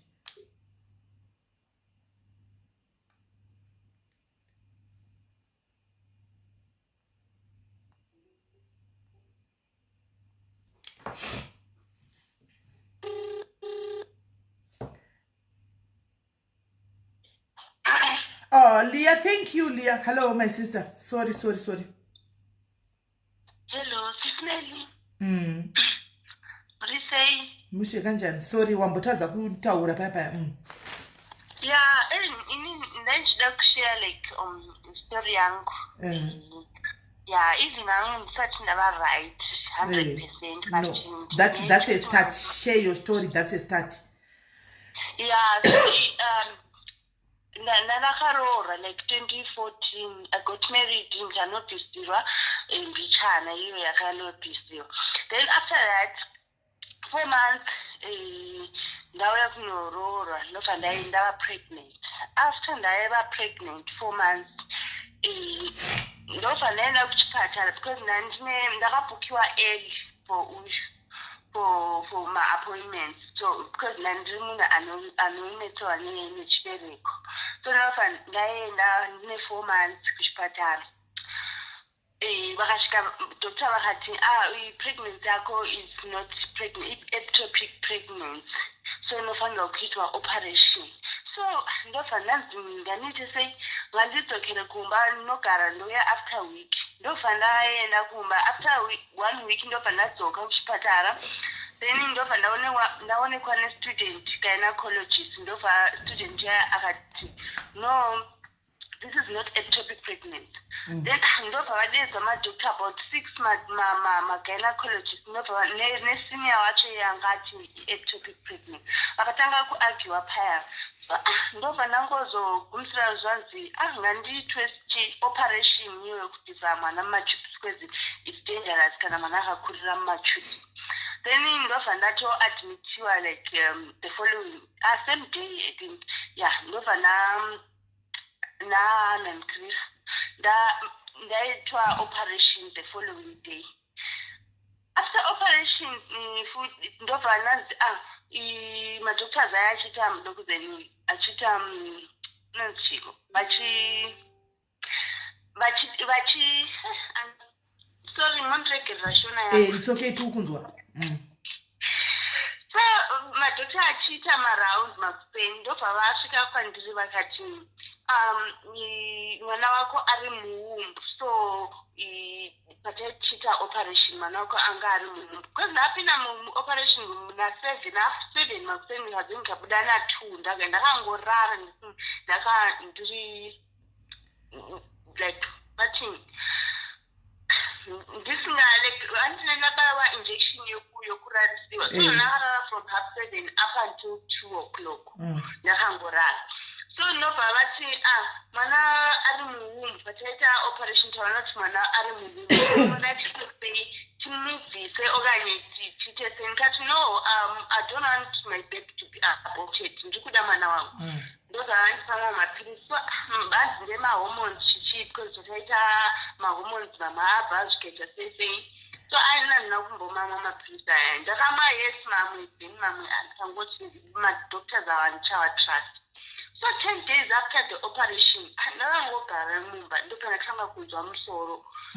Ndangopindwa nemhepo pamino 1 sharp ndokuze mhepo yacho ichiuya kumusoro uku. Then ndobva ndamuka pabhedhi ndikatora mvura mufriji ndikamwa. Ndobva ndanzwa pain iri kungokura. Then ndobva ndamira pabalcony. Ndakamira pabalcony. Ndobva tichigara pa-first floor ndobva ndaona security so ndobva ndati security panayoti ndivoti security ndobva ndatodonhera pasi so ndobva security achitosvika achidedza one cleaner wanga achishanda paflat vachidedza ex-husband wangu achiuya because anga achiita zveupa so ndobva auya vakazama kunditakura vari 2 vakatadza vikatodaidza vamwe vanhu ndainzwa kuti pane zvinhu zviri kuitika but nini ndandisina simba ndandisina like power kuti ndibatsire medzana nendisimudza or stuff ndandisingachakwanisi so ndofana ndatakurirwa kuchipata ndobva vatodedza vamwe vakatonitakura vari 6 vakandiita mumota ndisingachagari ndisingachakwanisi kutaura ndisingachakwanisi even bata anything or pen chaiyo ndobva ndasvika kuchipatara vakatanga kunditarisa vakati ndaita brain bleed ndobva ndatostroke yega ipapo so ndakagara muchipatara about like 6 months ndiri muchipatara kubhara ndisingakwanisi like 4 months dzese ndandisingafambi ndandisingaiti anything even kugezeswa ndandichigezeswa ndakarara pabhedhi chikafu ndaidyira ipapo toilet yangu yanga iri pabhedhi everything yanga iri pabhedhi so ndobva ndatanga manje kutanga kutaura ndichana like munhu atanga kudzidzira kutaura ndangoti ndikaona vanhu vaya vanouya kuchipatara kuzonamatira vanhu ndokumbira kuti please ndokumbira ndinamatirewo anyone nje wandichita sokuti handisina kukwana please ndokumbira ndinamati because pawati pananga ndiri pachiuya munhu like makuseni after 2 hours otoona pauya vanhu vaya veforensic vauya kuzorepa chituna every time like zvakaitika maziso wangu then kana mama wangu nevamwe vachiuya kuzondiona sometimes ndaichema kuti please ndinokumbira munditoona mundiendese kumba at least ndinofira kumba because panapa zvandikuona hazvisi kuita and by then ndava pregnant nhumbu ichikura so ndobva kwanzi ndinofanira kuenda kuoperation nekuoperatiwa musoro tingonamata even ndiri papo pabhedhi vanhu vachiuyawo vachizondinamatira ndikatosaina consent form yekuti ndofanirwa kuita kuitwa operation ndotanga kufanirwa kuitwa abortion first before ndichiitwa operation so ndobva ndasaina consent form yekuti ndinoguma kuti ndiitwe abortion because ndandisingakwanisi kuita ameno zvakangoitika dhedheya ndanifanirwa kuti ndinoitwa operation madhokta akangouya makuseni meno zvavari confused nazvo handina kuzoitwa operation iyai mana akangokura then murume aiuya zvake kuchipatara neki he was there for me nguva iyoyo so then handina kuzoita hangu operation plus medication ndandisina medication yakadii yandichaitwa because ndandiri pregnant so ndobva ndabuda panemo pamedication simoso yokurarisa kuti ndisare like too much because ndangava nedepression zvakameno zvaingoitika ndazina nepain pain imwe yairwadza ichipisa body yese kuright inside so kana vabuda manje kuchipatara like 3 weeks tikangonekana nemurume nechinhu chidiki kungoti manje iwe waenda kubasa wandisiya ndisina unoziva kuti handikwanise kubika so kwezi aimuka makuseni sometimes wotibikira wosiya pastove kuitira kuti ndinomuka ndichimwa medication yangu vamwe chikafu but then akangomuka akaenda kubasa haana kumbofona haana kumboita sei then akazofona kuma7 akuti ndiri kuuya chichi manje uchatyei ndobva ndati handizive manjisitsiwo wangu ndisiya makuseni chichi handina chandadya ndangodya chingwa ndikamwa mapirisi ndimwe mapirisi paakauya murume uya hatotanga kunesana paakahafukokuta kuti ndotaurisa chichi the following day haana kudzoka kumba akarara muno usiku akarara second day ndizvozvo bed hana anga kuenda kwasista vake kunogeza tenoenda kubasa so ndobva ndazomunyengererawo ndichingoti ndirizuya titaurirane ndinorwara manje ende ndini takazvitakura and stuff so unoda ndiite sei unobva kuti handina mumwe munhu anondibatsira so ndobva murume uyoyo ati orati ndiri kuuya ndobva auya manheru shuwa manheru akutaura titaurana zvakanaka akati oright ndobva ati right it's fine ndadzoka but then sandokumbira sanditaurira too much chichi kati okay it's fine so then makuseni akuenda kubasa pane hembe mubathroom dzaida kuwachiwa ndobva amuka achivhura wardrobe achiita semunhu ari kutora dzimwe hembe dzewashing kuti asiyaisa asoka mumvura ndobva asoka abudisa hembe dzako ari kutobudisa nehembe dzake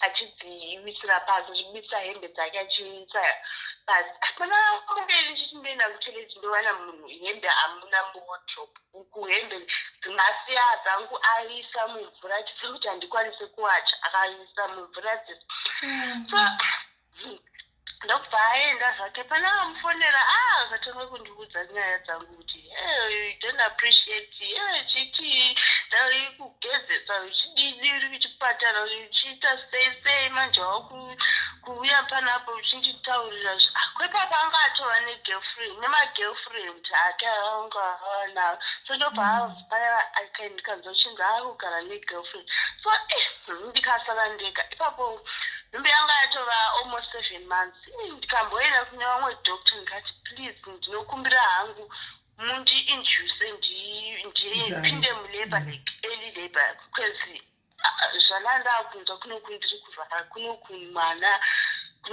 kuno kustress rent hapana munhu achabhadhara rent hapana munhu achatanga chikafu then izvozve zvemasocial media ndobva ndangokumbira kungotsiwa mugrupu randandiri vana mai ndikati please guys ndokumbira mutinamatira going through like a lot ndobva ndataura nyangu vamwe vakatondibatsira vakauya vachizotengera chikafu vamwe vakatengawo preparation yemwana because ndandisina kana even socks preparation so ndobva doctor uya aramba akati no mwana achiri mudiki ndikati no handisi kuti uraye mwana handisi kuda kumuabhota but ndiri kuda ngoti pamwe even aiti ake premature umwe wari ave uko ineniwo ndive kunoku mwana wangu because ndingatofa manje nemwana because ndanga kumwa mapirisi edepression zvinhu zvakawanda zvazvo akungoitika even hama dzake hadzina kumbouya dzakangouya dzikati ndikavaudza kuti okay izvi ndo zvaitika zvaita sokuti maybe ndandiri boyfriend negirlfriend takagarisana hapana kana kamboda kuti aenzanise nyaya dzedu kuti anzwe kuti okay zvafamba sei kumbe vatitsiure pavanotitsiura kuti okay iwewo wanga uri wrong hoiwa no zvakangopera like that kana kanogara negirlfriend hambodzoka futi akuti please sorry because vabva futi tatatenga mota yanga ichiri nyuwani kumusha tata akutotanga kuvaka so nyaya yacho yakarebesa SIS-MELLY but ndichikungozama kungoti ndingoti nepafupi but I'm better now because ndakazotomuvha kwandandichigara kwandaive ndiri then ndinobva ndaenda kune imwe province ndikasvika ndisiri right kudaro ndikatsvaga basa ndikatanga kushanda basa racho 3 months richibva rapera ndichitsvaga kumwe futi chishanda futi 4 months basa richipera kunoku mwana anga achitori okay ndasiya pacho kuti mwana ndakazomuita akaita premature mwana because ndakazama 2 times bese kuti mwana ndiinjuse ndiende kuearly labor so ndakazogumisira mwana ndamuita ava premature. I think it's because yezviro zvandakaita, not because ndaida kumuuraya okanye chi, but it's because of what I was going through. So pandichienda kuchipatara ndinoona mwana ndichimukumbira kuti please ndokumbira uende ndiperekedze because ndaiva neoperation, ndatova nemaoperation 2 kuno nestroke yana ndinayo. So ndichimukumbira kuti please ndokumbira ndiperekedze ndinokudzira ndinoyamwisa mwana, but then asingaleshe mari busy nemagirlfriend achita sei, but mota yacho handizive kuti zvakaitika sei what happened, but asisina hake mota yacho iyoyo. Girlfriend avo akatiza akaenda kwaari, havasiri vese, akazotiza futi girlfriend yayo akaenda kune mumwe manje. Anga atova izvezvi recently, I think this year, anga munhu akuti ndokumbira tidzokerane chichi, kuno mukadzi uyo anga atova futi nenhumbu akuda kumusiya. Indobva ndozvinzwa futi nemumwe muzukuru wake kuti mukadzi wake ave nhumbu chichi. Ndobva ndambozona kuti amaiwo unoda tidzokerane kunoku, mukadzi wake ane nhumbu. Because neno serious ndava tempted kuti ndidzokere kwaari. Amen, I don't know, but ndotenda hangu Mwari kuti ndandisingafambe ndisingaita sei, because vanhu vaifunga kuti ndichafa, but now I'm better, I'm feeling better, like life haisiri perfect, haisiri right, because till namanje nje hazvisi kubatana SIS-MELLY. Sometimes ndombotry kuti ndipinde pa program yekufonera prophet, because pane zvinondinetsa zvandinongofamba even kuchechi zvandinongogara ndichiudziwa. So ndatadza ndawesta mari kuvanhu, ndafamba ndaita sei, handisina hope nje, ndangoti maybe Mwari ndo zvavakati ndichava. Sometimes usiku andirare ndichidzikwa nezvinhu, vamwe vari kuti ndine spiritual husband and stuff, so ndinoita mamarriages asalasta. Basa ndikashanda basa 3 months yangu uchidokuzwa uchidhimochwa vanhu nchiziva kuti rangu zita riripo ipapo. Kukangoitika anything but nchiziva kuti zita rangu, even ndikagara nemunhu ndisina kana kumboita sei, munhu anongodeki kungorwa neni. I don't know kuti chii chiri kuitika mulife yangu, but amen. Because ndozangu kuti kwandabva hangu Mwari navo kure ende testimony yangu ichauya iri easy. Yes. Kurema, it's not easy. Right. Munin'ina, I know ndazvandataura zvazvo kuti panguva ino it's not making sense. Andokunzwisisa. Hazvisi kumeka sense, and you feel like Mwari vakakutena, vakakusiya. Unotadza kunamata kuti upfugamika, unokundikana. Trust me, I know what you're talking about. My situation might not be exactly the same as yours, but situation yekuti unosvika panguva yezvo kuti unoti Mwari hamuko, ugosvika panguva yekuti unochida kunamata dai unopfugama ugosimuka, kushaya mashoko, ugonatsa kuti zvakafanana, ndakamboisvika. Handiwana, it's just a phase munin'ina wangu. One day uchadzoka pano, it's a story, you are creating a testimony, and God has allowed you, and ugare uchizvidza kuti murume kwende wakaitaka. God sometimes removes certain people in our lives for our own good. Urukunzwa, wanzwisisa. Mwari vanobvisa vamwe vanhu kati mupenyu hwedu. Handika, zvichirwadza kudaro. Iwewe semunhu wenyama unogona kuzozviunderstand kuti Mwari, but why ndichida munhu akadai? Ndinomuda nemwoyo wangu wese, Mwari makunitorera munhu uyu. Mwari vanoziva kuti this person is not fit for you. Unozati right now tigere pana patikutaura patikutaura izvi. Mwari vanotoziva kuti izvozvi right now kune vakatotigarira samwe vari busy kuti discuss zvatisaziva isusu. Andiwana, vari busy kuti taura tisati tazviziva isusu. Saka Mwari pamwe vakabvisa murume uyu mukati meupenyu hwako because vakaziva kuti achakuurayisa, kana kuti 2 achakuvigira chirwere, kana kuti 3 hamene zvaizoitika. Saka Mwari vakakubvisira munhu uyu, vakamisa kwavakamisa ikoko, vakakutishira uri wega. Haufi mwana wangu, I will be with you in everything that you are going through. Ndichange ndinewe, uchamubara mwana yeye, zvichatedza kuti make sense, asi pakupedzisira you come out as a victorious person. That's who you are. Never look down upon yourself, and never doubt the power of God in you. Never underestimate the power that you have. You are powerful. That's why you are being attacked by the devil. Utori munhu ari powerful zvokutodaro. Saka Satan ari kukurwisa left, right and center. Anditi.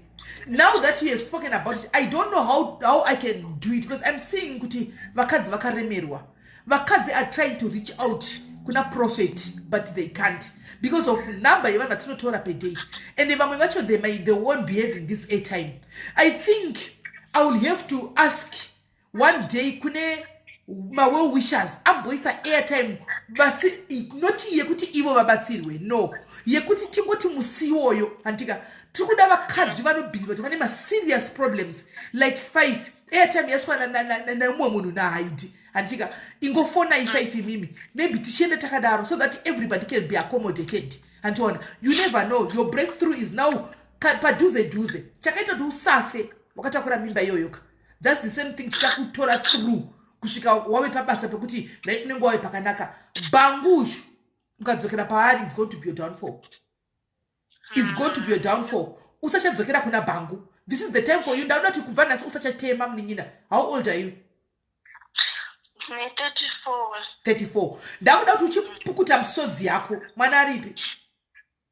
Anari kumusha kuna mama, because now I'm not right, because even namanje ndichiri kurarama nemedication ansati ndavahealed, because even muchipatara vanoti izvazvichazoitokupa medication ipi, because medication yatinokupa is the don't worry, all is well. Sometimes medication can be medication, but there is the best medication ever, the best pill ever, the best injection ever, and that is God. That's the person that you need right now. Medication, keep on taking your medication up our doctor, but medication right now, the biggest injection is God. Mningi wangu 34 chimwana mdiki, you still have life ahead of you. And watowe bo, because wataura wega tokashuka mkoma wangu saka tauri, waishitra china ipapo chidi, but urukutaura, and wataura neusambotaura, tasadombozi uti wakabo stroke. But ukutaura shaka perfectly well, urukutogona kufamba chishinda kuteleti uchidi, and wana, ndokutopora kwa kokoko. Hausatu wave complete healing, but iri kuuya, antika rambo wakamira ipapo panzvimbo usato suduruka iko zvinezvi ucheka kuna vanhu vachiti Mwari ndokumbira healing mundiporeseka munamatewo wakatodarika wanzwa tiye zvine zvafanira kuti kana uchinamata namata uchitama praise handika wanzwa paunonamata pati Mwari ndangokutendai nokuti makatondiporesa handi you have to declare your healing, take your healing by force. Handiri kunzwa kuvanda usachanamata kuti Mwari ndokumbira mundiporese muna vatu wakatoporeswa iwe muna vatu wakuporeswa wakatodarika nguva yachona iko zvinova munamato wepraise wokuti Mwari ndangokutendai ukuru hwenyu ndini uyu Jehovah ndini Mwari muri kundiona, you have seen me through my worst Jehovah, now this is me. Antika ndoda kutokutenda, thank him in advance. Antika show your faith ne complete healing yako, then you come back and tell us kano aniti apana chisingadariki chimwe nechimwe chine nguva ndechimwe chimwe chinodarika. For God says, I know the plans that I have for you. Jeremiah 3 and Jeremiah 16 and I know the plans that I have for you, the plans not to destroy you antika but to prosper you and to make you somebody. This is you. Mwana zo upenyu muzvirongwa zvako zvavanazvo pamusoro upenyu hwako zvausingazivi iwewo panguva ino, but God knows. Andikuzwa saka iwo mira wakadaro keep on following Pasimeli Diaries. I will try and find kuti ndinzo schedule ya prophet yakamira say one day we will have to do this show yekuti we take vanhu vanofunga kuti vakaremerwa zvokutodaro the likes of her andimona, so that they come here and vanamatirwe and we start from there. But pakunamatirwa Jeremiah 29 sorry panodawo ningikiri panodawo your faith andika you need to raise your standard of faith.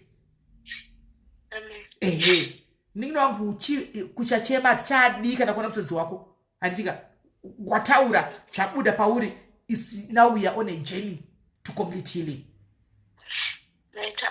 Anditika God bless you and I love you so much. Thank you, sister. Thank you, bless you. Right.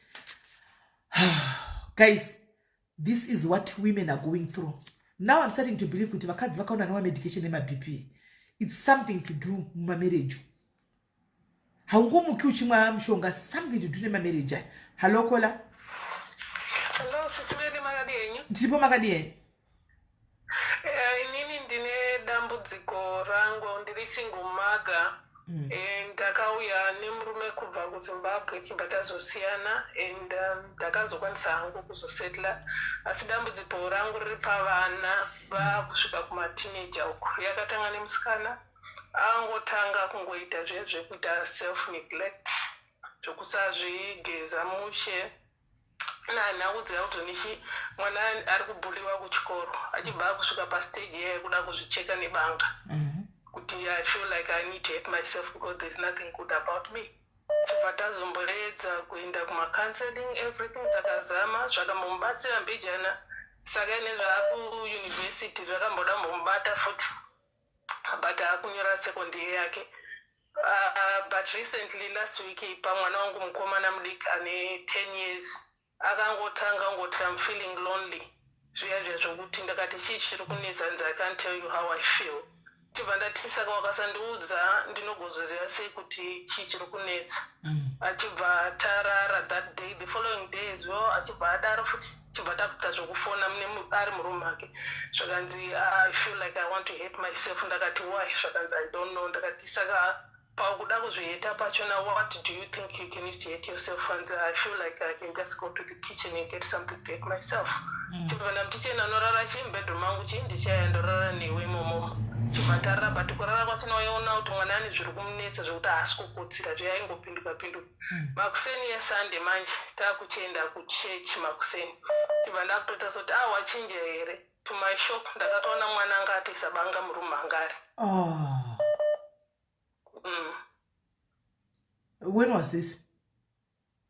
On Sunday this week. Zvakaitanga mutse Friday the week No, you are just under attack through your children, my sister. Vana vanogoda deliverance. May say you need deliverance actually. And you are just under attack.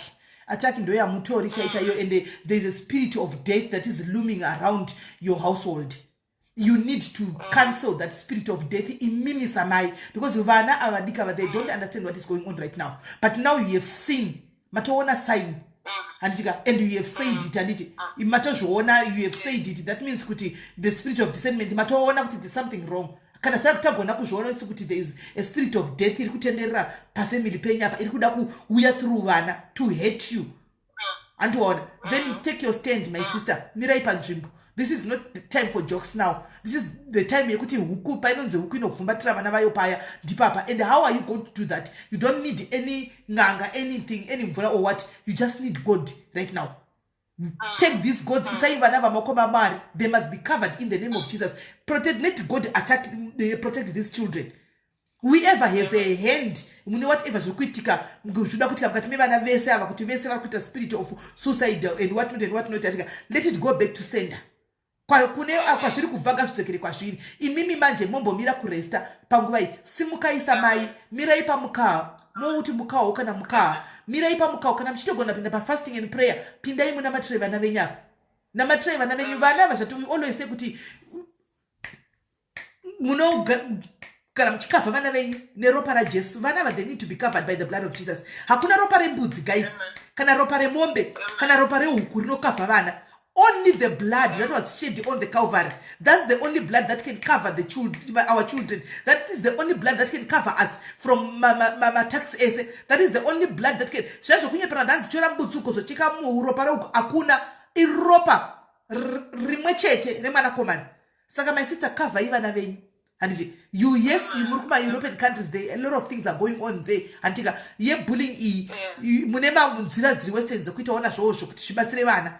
For instance, like taking them to counseling kuti vanobatsirwa, but imimi your duty now makutufa kumira pama prayers kuna matrava na nekutotsanyira hanzi zvimwe zvinotiwira azvidimi namato chete zvinoda kutsanya nekunamata kuzviudza kuti ndakupinda paprayer ndikunamatrava vana vangu because chokanga zvokutamba the devil has come to destroy, to steal. Antika he is going to destroy you makataris. He's going to destroy your kids makataris. Saka fight this devil because he is just a rolling anongodzvova seshumba but is not a lion. Mukamuwa achita mutsindo achivhundusira vana venyu kudai kudai, munofunga kuti pano paita shumba ichatiparidza tese, but ishumba yekuti mutsindo wekuti munokwanisa kuovercome ibimi. Amen. Let's pray for your children.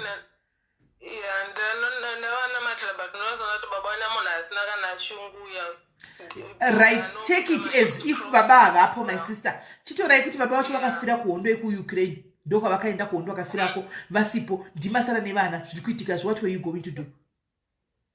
Sometimes you need to rub vana vakati mupenyu wedu, because ukaita chinhu une hope chekuti vanhu vaondibatsira, you'll be disappointed, and in the process vana they will suffer. Anmona, stop expecting anything from kana munhu anenge achita unhu wakadai. Even unaye murume mumba anogona kuita munhu nokuti ukada kuexpecta zvakawanda unogona kuve disappointed.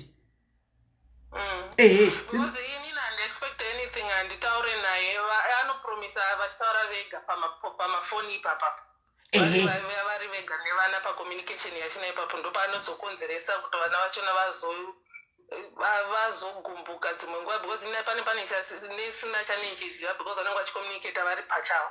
Hazvina kuipa communicator, but imimi show your kids love handitika. And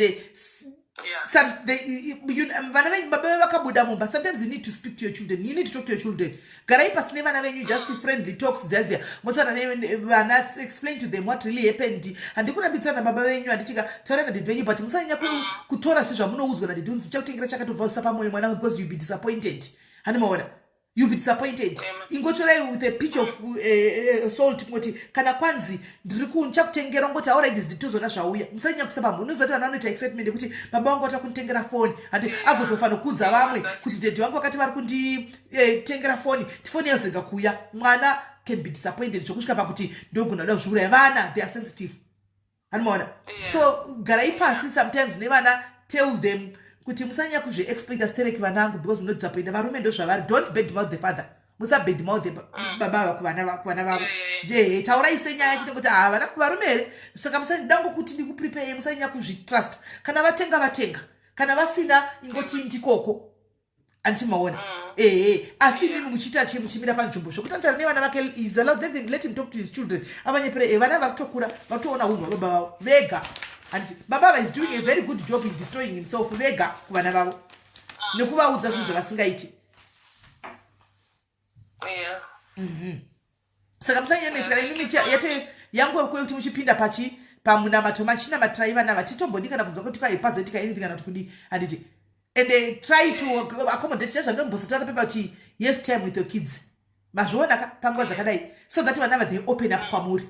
Garai nguva kumboisa phone dzenyu uko, kana tikasvitara pana kunsimedoda kutrambidza kuti tipinde mumastreet kana kuita malife. Not that, but maona what I was telling you guys, God has a way of bringing like my examples. Example yamaya, you need to sit down nevana venyu, garai pasi nevana, buy lunch if you've got the money, and then talk nevana, be close nevana, ona move nevana, vana ngava feel so close to you. Zvokuti vakafeel so close to you vanoyachukudzai whatever that is in their hearts. And then you talk to them. Kana matadza okutaura navo, you find somebody else to fill in the gap. Vana handiseni naro kuUK variko, they can talk to the kids. Yeah, all right. All right, my sister. Good luck, ne? Bless you. Thank you. Sharp. Okay. Sure. People are going through a lot now. Vanhu zvavakaremegwa naini. Mambona makoza angachifona apa kuti pane how many causes zviziripo. Yeah. But I just pray and wish kuti Mwari vakuitirei zvakanaka, guys. Mwari vakuitirei zvakanaka. Mwari vakukomborerei chishuwo zvomwoyo wenyu. Mwari vakuchengetei. Anoona, Mwari vakuchengetei kungave kuvana, kungave kuvarume, marriages, relationships, personal life chaiyo, whatever zviri kuitika. Makaremegwa zveshuwa. Makaremegwa.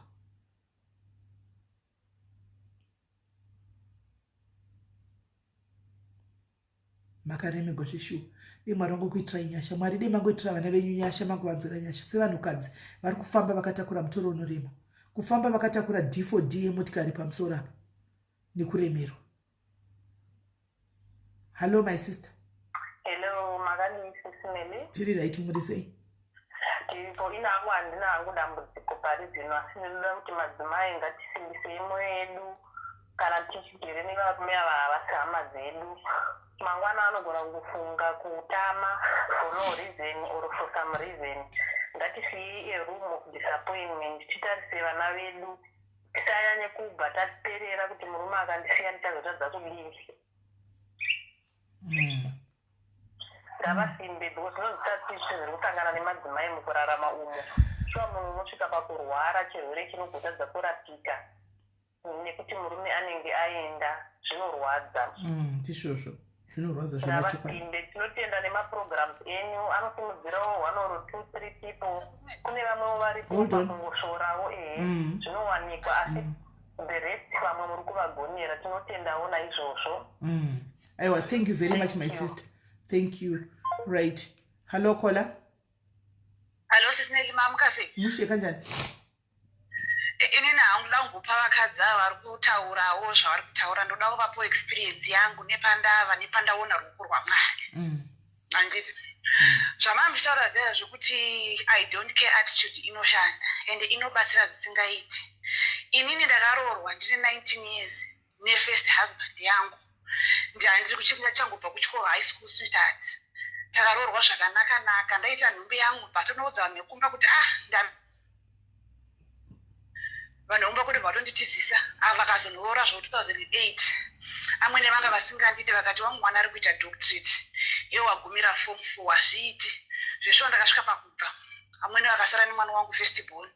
Ndakatanga kurarama upenyu ini ndizvimherera ndina mai ndarakatokura ndichidora nasekuru nana mai inini. But wabva kumurume manje hapana munhu achakucheuka nengu wangoita zvawaita. Ndakambotsvaga mabasa emumba muHarare umu zvakaramba. Vandazosanganawo nemurume takangowirirana nawo achindibatsirawo achindidii ndobva azondipa pamuviri. Anipa pamuviri ndobva ndaenda kuenda kuSouth Africa ndinotsvaga basa. Mbauya kuSouth Africa kuno kubva hatizivi nhumbi yakuda kunozvarwa ndobva ndangoti aregeni mbova tisauya kuvafonera because ndaizvishandira ndikoti amini munhu zvaanenge aitawo ndizvozvo. Vantumiro mari yepreparation akati mufunge nacho tisauya kutsvaga nhamba dzako at least waona dzangu kuwa nehama dzangu chigadzisa mapapers ekuti iwe uye kuno kune mwana uchangobva kuzvara. Zvesho ndakakwira bhazi mwana wangu ane 6 weeks. Mwana wangu echiti wanga ane 6 weeks ndakauya kuno kuSouth Africa takagara zvakanaka. Life was okay because paakandisiya ndiri kuHarare Zimbabwe ndakazonogara kuAirport. Kuti ndirambe ndichinetsa amada ndanga ndisingadi but ndiri munhu wekuti ndakatokura zvikoro zvakanaka nzvimbo dzakanaka ndichigara zvakanaka but nenyaya yekuti ndirambe ndichinetsa vanhu kuti vanhu handigoni kukumbira nongobhiliva kungoti I can survive under any situation handiti. Saka ndakanogara kuAirport ndakazobva kuAirport ndakauya kuno kuSouth Africa takasvika takagara kuEastgate zvakanaka sei ashiendawo kubasa zvake zvakatotanga kutodi toita boom zvichitoenderera kumberi ndingoti akasangana neproblem ndiramatiro tonamata zvinhu zvoendeka. And then 2013 munhu akangotanga kundichinjira akandichinjira zvekundichinjira zviya because patakasangana pese tanga tiri madivorcee achibva kwake ndichibva kwangu handiti iye akabva tanga ndakuda kudzokera ndandine mukadzi pandakauya kuZimbabwe ndandine mukadzi waraimboda nemuSouth Africa titori nemwana saka ndokwanda kudzokera.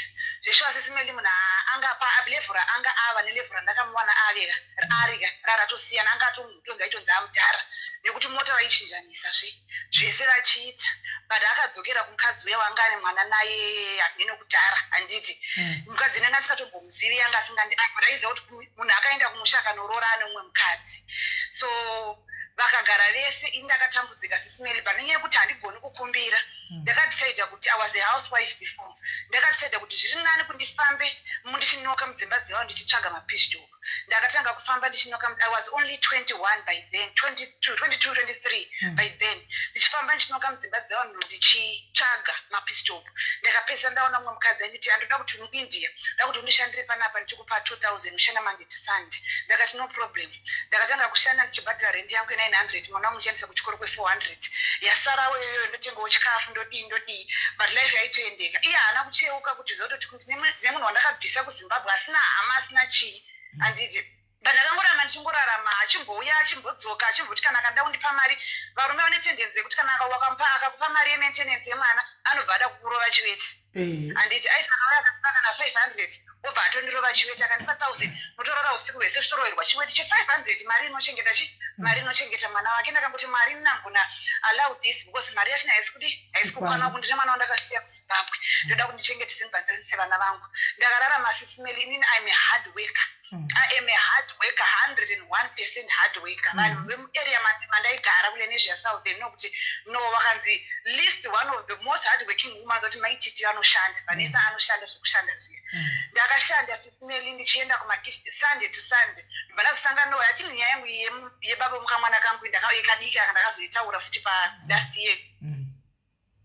Ndakasangana nomwe mukomana webrother vekuchechi vanotoenda kuchechi kweFM antoparidza.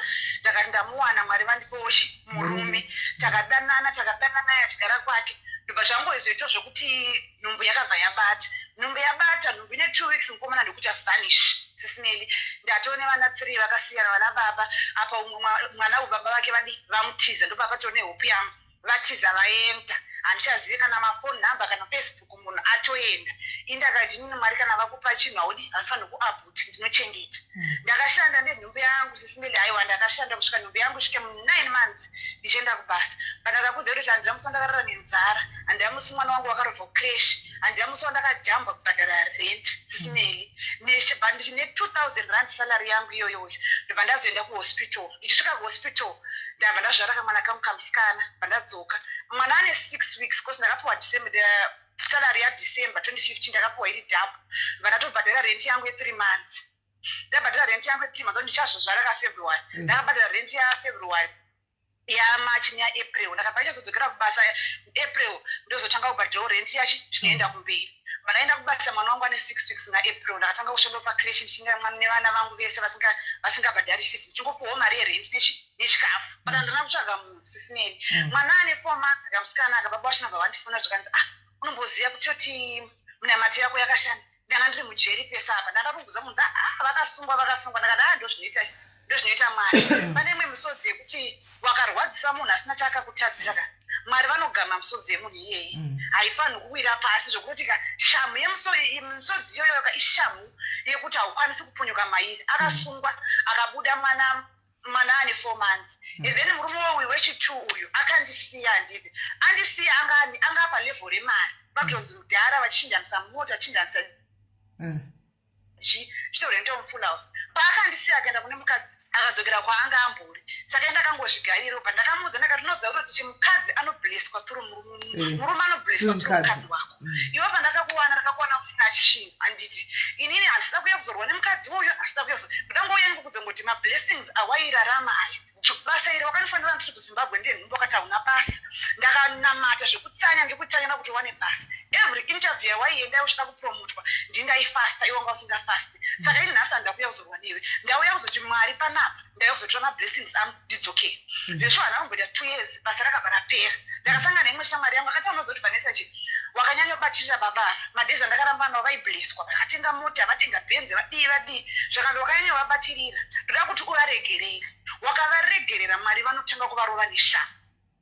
Zvesho ndakapinda pama10 days fasting neshamwari yangu chingonamatira kuti Mwari ndipe spirit of forgiveness ndiregerere munhu uyu nezvaakandiitira. Zvesho ndakaenda kubasa kwake ndakanoziva kuti chibabatisi ndakakubatirai pesabha ndakakuregererai. Zvakanzi waifana kuzoita noizvi ndakati kana ndakakuregererai ndisina kana anything kana kurwadziwa nemukadzi wenyu handichato. Hapana kuti asiri manzi SIS MELLY akabva adzingwa basa. Adzingwa basa ndoatanga kuda kudzoka zvinhu zvangu kana zvindinewo zvezvangu zvinofamba ndakati aiwa chienda kunoudza munhu waunaye kuti hakuna matiri akusvitsawo palevel randakakusvitsa because iri level rangu iri ndindakakusvitsa iwewe. Mwari ndo vakanzwa minamato yangu haunamati uri chidhakwa. Mwari ndo vakanzwa minamato yangu neprotection ainamatisa pamusoro pako. Saka iwe uchienda ndobva ndararama SIS MELLY ndararama zvenda nevana vangu 3 ndabva ndangoti izve marriage is not meant for everyone. Handiti ndakati nhamu zvemarriage zvandikunda handi ndatoedza zvaramba very young late. Let me just focus nekubasa. Ndakafocus nekushanda mumakicheni ndobva ndaona wakandipawo advice zvakanzi enda kumaagenda akadai kuchekosi yakadai. Ndakabhajeta mari yangu iyo 2000 iyoyo ndane vana 2 kubhadhara macreshi. Ndakabhajeta ndichitsanya ndichiti ndakaenda kuagent ndakapasa. Ndakatanga kuwana basa 2018 upenyu hwakachinja.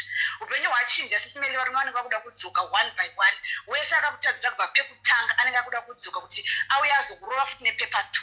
But nini kwandabva handidzokeri. Zvino ndinowana ndinoshurugwa nomumwe munhu nyuwani pane kunoshurugwa futi nomumwe munhu akambondishurugwa pekutanga. Ndakaramba ndichingoenderera mberi nelife yangu. Izvezvi SIS MELLY I'm a single mother of 3. Nevana vangu 3 ndozviraramira upenyu hwangu. Ndakatenga stand. I'm doing well on my own. On my own ndichongoziva kuti ndega kuti ndega. I don't expect a dollar from anyone. Vana vangu vakavaona apa vakachena. Ndini vakandiona ndakapfeka hembe dzandakapfeka. Hapana mari yeboyfriend. Hapana mari yomwe.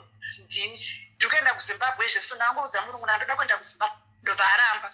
But I'm saying, okay, no problem. Saka izvezvi ndakatotenga tiketi rangu rendege rekudzoka. Saka ipapo ndangomira ngoti ndingoudza murungu kutoti baba vevana vangu vafa because he doesn't do anything muupenyu zvake.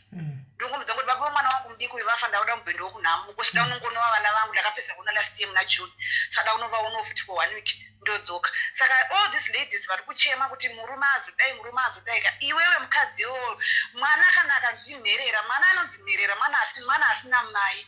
Handiti ndiye anomira achinzidevirira. Isusu vakadzi we must be there to shield our kids. No matter zvatakasangana nazvo muupenyu zvatarwadziswa nazvo nevarume havaregedzi kutirwadzisa. One way or the other vanongoramba vachingodzoka especially kana wapa musoro you are now independent. Ndakuona kuti unozvigona sei. Ini ndo reason yasiri kuchengeterwa vana navo. Vana vanobhadhira kumaZimbabwe vanoenda kuchikora ma-extra-lessons unobhadhira fees ye$50 wobhadhira $15 every month yema-extra lessons, which means 15 times 3 vana vangani. $50 times 3 vana vangani. Ino vana vangu vese vachiri kuprimary. Mwaroda kuenda form 1 next year. But ndinotoshinga unoku ndiri neni last ndakatora license rangu kuti ndione kupuwa salary rinani. Sinzire munomu ndakushandawo basa riri nani. And then weekend yangu ndoita chirana. Zvinhu zvangu zviri kutondifambira SIS MELLY ndichingoisa paside apa. Saka sometimes let's not depend 100%. Chingomudza munhu kuti munhu wekau whether is there or is not there muupenyu hwangu uchaendeka. In I'm 32 ndakatotora 32 this year. Pandakatoza ndega ndakati izvemarriage handithanda ndingawane zvangu munhu. Yes angati ngatifambidzane vanesa. But zvekuti ndigare mumba nemunhu aiwa. Ndoda kuti vana vangu pamberi nini kumashure zvandinoda inini kumashure. Because akada kuzvita zvatoda kumashure saka ndicharamba tichirwadzisa. Because ngoti ndikuda murume ndikuda kudiwa but wakangoziva kuti vana ava it's not healthy kuti vana varambe vachirarama upenyu hwekuti vana mai nababa but mai nababa havana happiness. Vane vava havana chavari kudzidza. Ndakaudza vana vangu ndakati ndowati tiri 4 takadai so we are enough. The most important thing is our happiness. Tingange tati deti ngavauye. Vauya deti mama nadedi vanogara vachirovana. What are you learning? What are your kids learning? Because vana vanodzidza kubva kuvabereki. There are a lot of vana vari kuti zvakanaka sire vakakundwa nemasingle mothers. Saka ndakaudza vana what matters is the happiness of us. Hapana ari kurwara, hapana ari kuchema, hapana ari kutukwa mumwe munhu. Havanzi kubhebha weight mabendu because hapana panofanira katuka vana. Havafa vakaona mama vakatsamwa, havafa vakaona mama vachichema. Even vana vangu vakomana vanokurowa vachizototi mukadzi harowi because vana muzera mbondoona ndichirowa. Vanodzidza kuti mukadzi anotichwa so because vana muzera mbondoona ndichirowa. Sometimes vakadzi vanoshingirira all for the sake of ndoda kuroorwa, ndoda kugara nemurume but murume wacho zvaari kukutisita mwana wako ende the way achatitochi mvana mukadzi wake. So it's gonna be a chain ichimukende. Sometimes let's choose our kids before ourselves, before our own feelings. Let's just put vana vedu. Takaisa vana vedu I think zvekuchema izvi tingacheme kuti nzara. Tingacheme kuti chii but ngatisachemere kuti munhu adzoke kana kuti chii. And as a woman put your kids pamberi. Uyu murume uyu varume vazhinji havana basa nesu. Most of them havana zvobasa nesu havatorina kana kucheuka anongoziva kuti ndaitisa mwana nhingi ndikoko ufambo kutoenda haambofa karara nenzara and haambofa akatakura mimba haafa akanzwa kurwadza unoita mimba. Saka isusu tinonzwa kurwadza unoita mimba let's just be on our knees and pray for our kids and intercede for our kids and tive nemwoyo weushingo hwekuti nyange zvandasangana nazvo basa ripi neripi and woone munhu wekuti uri trustworthy unoshanda mumabasa ako zvakanaka. Usade munhu anoda short life. Wakada short life zvesho hazvingava hazvifambi. Unofa uchingochema uchingokumbira uchingoita sei because urikuda short life inoita life yako ive right for just a small time and then the rest of your time unenge wakukumbira wakudiwa kuti let's just learn to work hard uve faithful pabasa pako and mwari vanenge vachingokona ende akaona kuti nzvongo vari right. Salary yangu handingaishore kuti nyange ndiri madhumbe vanhu vakatoona uri madhumbe nditori madhumbe izvo zvese pabasa ratonoyanika washeni but ndangoti ndingofonawo zvangu nokodza ladies let's just be there. Timbosiyana nevarume ava ngatimbofokasa iwewe nevana vako mboisa ngoti asinini kumbonyatsogara pasi nzoti asinini ka vana vangu chocho vakakosha ndoda kuzoti vana vangu vavei mupe handiti kuti tingastrese tingacheme zvipe nguva yekuti kana wakastreswa zvesho ingaichema sisimeli ndoita that kind of prayer yainzi yakaitwa ndiEsther iroro ndihana yekuti unoita ndakamboita yekuti ndairarakana pasi nedumbu ndigoita wese ndichii ndaichema sisimeli zvekuchema zvezve but mwari ziva munhu wekuchemera wakachemera mainhingi wachadza manje ndimurume wangu ari kundidai bp inokura ini ndakangoziva kuti inini vanhu vese vanogara mavo pana munhu anokudza history yangu anenge achitonyeda hapana unoziva history yangu anoziva history yangu ini ndamai vangu vaindibatsira kunamata nemasisters angu vaindibatsira kunamata noti mumwe munhu sisimele kuti handibatsire kunamata muudza problem manje ini ndakaroorwa nemurume wangu anoibata zvakanaka watove nebp waurotanga tofosa murume waya kuti achidzoka kuti orarama upenyu hwamainingi saka inini manje ndakaziva kuti ngandichemere mwari ndovega vachapukuta misodzi yangu yega ichagamwa namwari kana zvadaro upenyu hwangu hunoendeka and that is what I have done and I'm 32 and handiboda kunyebera ndakudza vana vangu ndiri one wakandiona ndakapfeka vana vangu vakapfeka ndichidhraivha motikari yangu mjini izvezvi ndikunoenda kunoona stendi yangu yandakatenga ndoziva kuti ndikusvika ndichidai as a single mother pasina kana randi romwe munhu. Wow. Saka what a story. akutengera stendi kuti ndakatenga stendi mudomboshava kudhuze nekwaigara ana jimmy biko kunodzi yakatenga 2.5 last year December izvezvi ndiri kamari kangu kuti ndakasvika ne1.5 years ndoona kuti kana ndibasa kana ndisvitsa papi ndotamba maraundi angu ndichidii let's work hard kushanda indinoshanda Sunday to Sunday ndakazondega ndakati handidi kukumbira handidi kunzi ndipo handidi kuita burden kune vadzikoma vangu vari kundichengetesa vana handidi sisimeli handidi kuti mwana wangu ati mama ichi ndikuda chakadai ini vana vangu ane matablet vana vangu ane mabhasikoro ndiri single mother ndakamira apa sisimeli vanofunga kuti vanesa ane murume ina handina murume mazono ane boyfriend handina kana boyfriend ndinongozvaramira inini ndoziva kuti vana vangu ndakada kundite chikomba ndozati ko vana vangu vakazodai ko vana vangu vakazorepwa ko vana vangu vakazotwa sei kozi ndova ndakuraramira sisimeli zvemarriage zvevarume zvakatondikona hazvisi zvangu mumwe nomwe ane pake pamude ipapo pekushandira vana nevachengeta vandakapuwana mari. Amen. Wow. Thank you, Vanessa. Thank you very much. God bless you. Thank you. What a story, guys. What an inspiration, guys. Vanenze vevanzwa nditika masimbiswa and sina kuti andifunga kuti apa I need to take another caller. I don't think that we need another caller here for today. I think tombomira pano manzwa guys hanzi zvineraki izvo mastenda akudhwa kudomboshava kutaura chokwadi okay handizive hangu but we take her story and me I know her tanaye yes she's doing well I know her she is doing quite well and she is really a single mom but mazvinzwa nditi vane nzeve dzekunzwa vanzwa vasinawo kana wangopera power kana wafunga kuti zvangu hazvisi kuita handiti it's time for you to rise up now it's time for you to rise up chisimuka manje uchitanga kutaura kuti ko yari kuzviita wani koini akatopiwa vana akadai koini you can do that you can do it guys handiti so yazongopinda because of testimony nyaya yatanga kuuya handiti but I think we are going to come back again handitika nepa let me try to get hold of prophet tipedze nezvaprophet then tine part 2 yedare madzimai this needs to come again we need to let people vent. People pavanotaura, it's a way of healing, talking and your experience or talking what you're going through, and it's another way of the road to recovery, the road to healing. And we should give people time kuti timbotaura vanhu vachiburitsa zvepamoyo pavo vanhu vachipana chiinspirana vanhu vachisimudzirana handi maona this was beautiful guys, this was beautiful chete ngoti mwari vakatanga chinhu vanomeka short vachipedzisa. I did not plan for this to happen but it just happened and it was an emotional life actually but we learned a lot.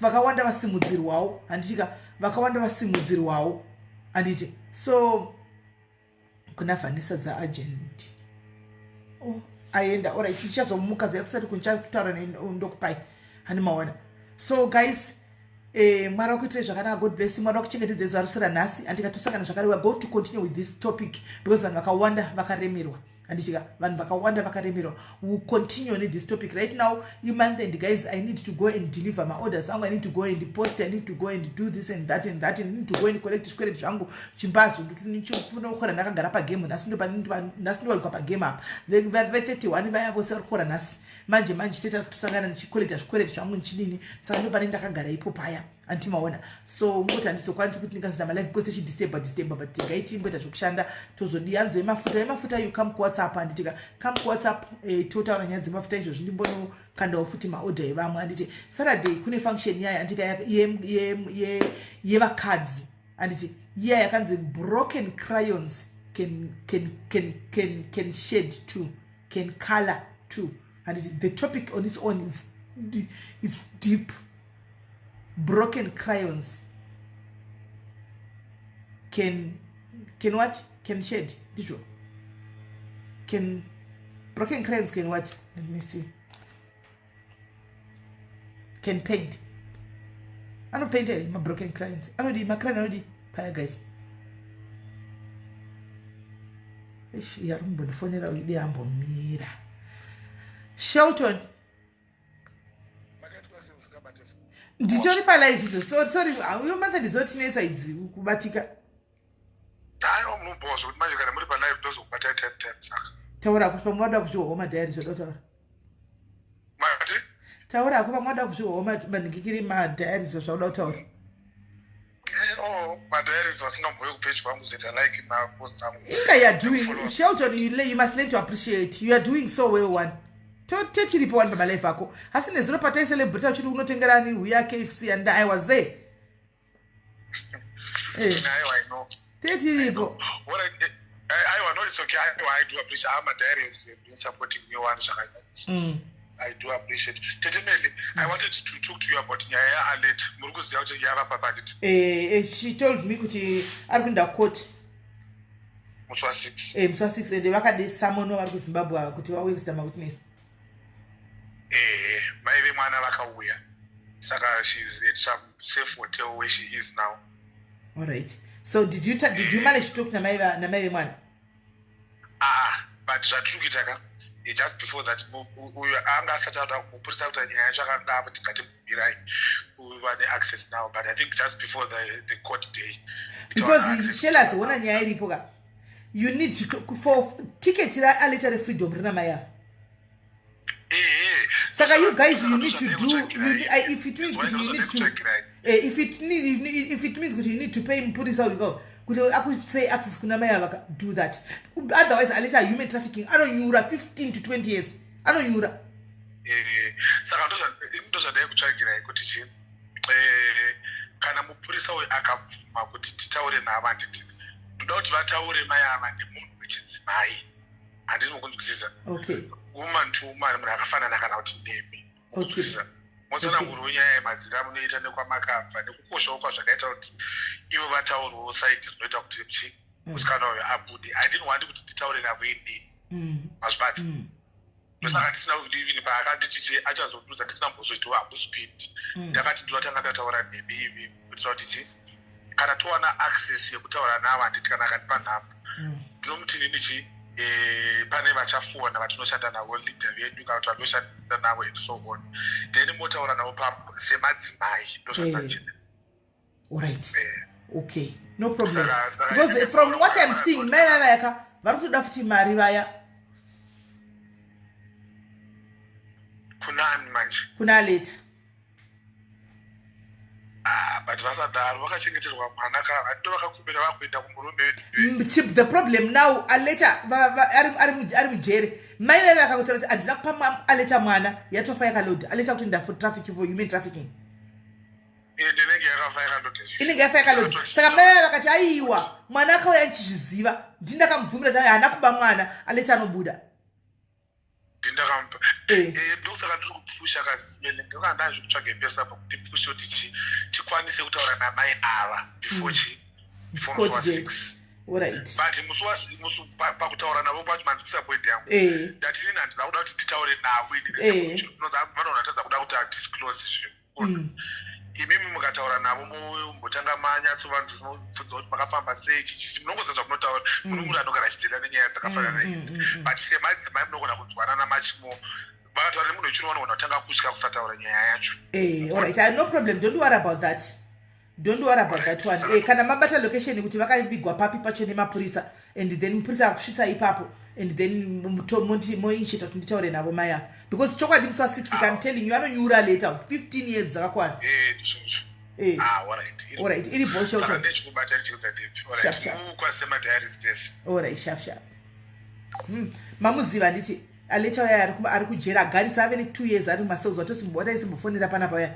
Mamuziva nditi saka mai vemwana uya wacho mwana ari kunzi akaitwa human trafficking hanzi vakazobatwa vakauya vakavigwa nemapurisa vari munomu. Mai vaya ndova netiketi rekuburitsa aleta kana kuti aleta notononyura ndova netiketi because mai vaya zvaitogwa nemurume wokuti nemurume wamai ava mapofaya kuti munhu akaba mwana vakangotaura statement iroro aleta watonyura but vakangonotaura kuti nyaya iri pano racho unodzokera kumashure nyaya dzekumashure iri pano I think inyaya last year hamon vakangotaura kuti aiwa ndakamubvumira kuti ainde nemwana anobuda nokuti tiketi rake refreedom rina maya vatete vakava nyaya iripo lajinja haisi nyaya nyuwani mukadzokera panapa iripo dzokerai kumalive ekumashure iripo.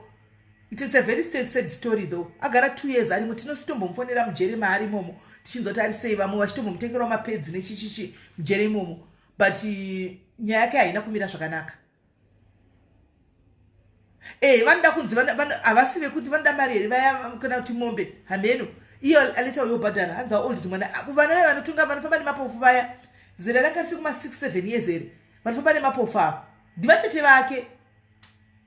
vake but musa zvemafamily izvi mwanzvedze baba vake ndivatete vake aiwa ina chitauri zvizere nyaya yacho iripo pana mozodzokera kutesa life iyoyo munyatsonzwa zvakakwana anomaona ndivatete vakadzidza baba vake but zvemafamily vakuda mari because remember baba mukuru vake paipa vakada kurarana naye paipa vakati kana usingadi kurarana neni ondipa mombe otherwise ndinokuendesa handimaona saka panonetsa saka ndizivire gaitiona kuti vakatisvisa pana titava ndingakwanisa kuti natitava zvakanaka here tionesane pachidzikadzi vasasungise mwana wayanzvadzi ushu nenyaya yekuda mari handimaona gaitimirire tigosonzwa. So guys maita henyu musore zvakanaka nditi mwari wakuitirai zvakanaka tobatana time kwete nhasi anyway ndimbowanaiwo nguva guys nemhuri dzenyu nezuro ndakafara singaiti ndakaona masocialites akaungana gurundoro evidence muchemberesoko fufu vari pamwe chete it was so nice moziva guys ndakangodarikawo nepo soka ndiyatanga iri nyaya yemabridge ameno zvaingoitika ndangotegwa pachemeno nyaya yemabridge nechimwana ichi chisanukadzi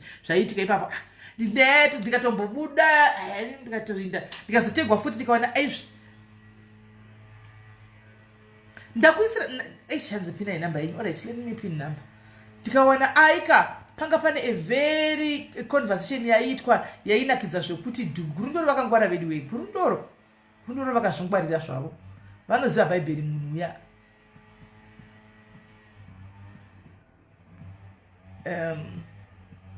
it was a very conversation takadzidza vanhu zvechivanhu tikadzidza zvekunamata tikadi aiwa zvainakidza pasina kutukana pasina hondo. Comment section ndo yanga yotogagwa nemweya yetsvina imi comment section imi kana mukatoona tiri kumastreet tichira musi wokusiyana inesu please let me be comment section ungaya kutsva comment yemunhu wanishwa kuti aimira tukaivanyira kuti kudii muda kuya muchitiataka pamacomments edu techita zvamunoita ndikana muri comment section techikuona memuchira samusi apa inga comment section munoiziva wani hansi ndabloka ndikatoona fune ndinokumbira futi hansi ndaona ndabloka hansandatarisa hanimona sine nekuti ataka imi regai tinopombonoka mumastreet tichifarawo nevamwe hatei tisina kutukana nevamwe techingota zvatoda ende macomments don't take them serious tinenge tichitongofarawo zvinhu zvamuri kuitawo imimi zvokuti munhu anongononyorawo zvaada ndichidarika ndichienda handitika regai kubva mauya pane mamuchinyaso kuti gara bhamba hei mazovasada hima tonyorere hima so kuda matikondroleni saka chavhumidzwa kupinda mastreet inga tichinda kunosapotawo wani zvinogona ngoitika katogona ngogara pamapeji edu azvinamboshanda togona ngozvigarira panapa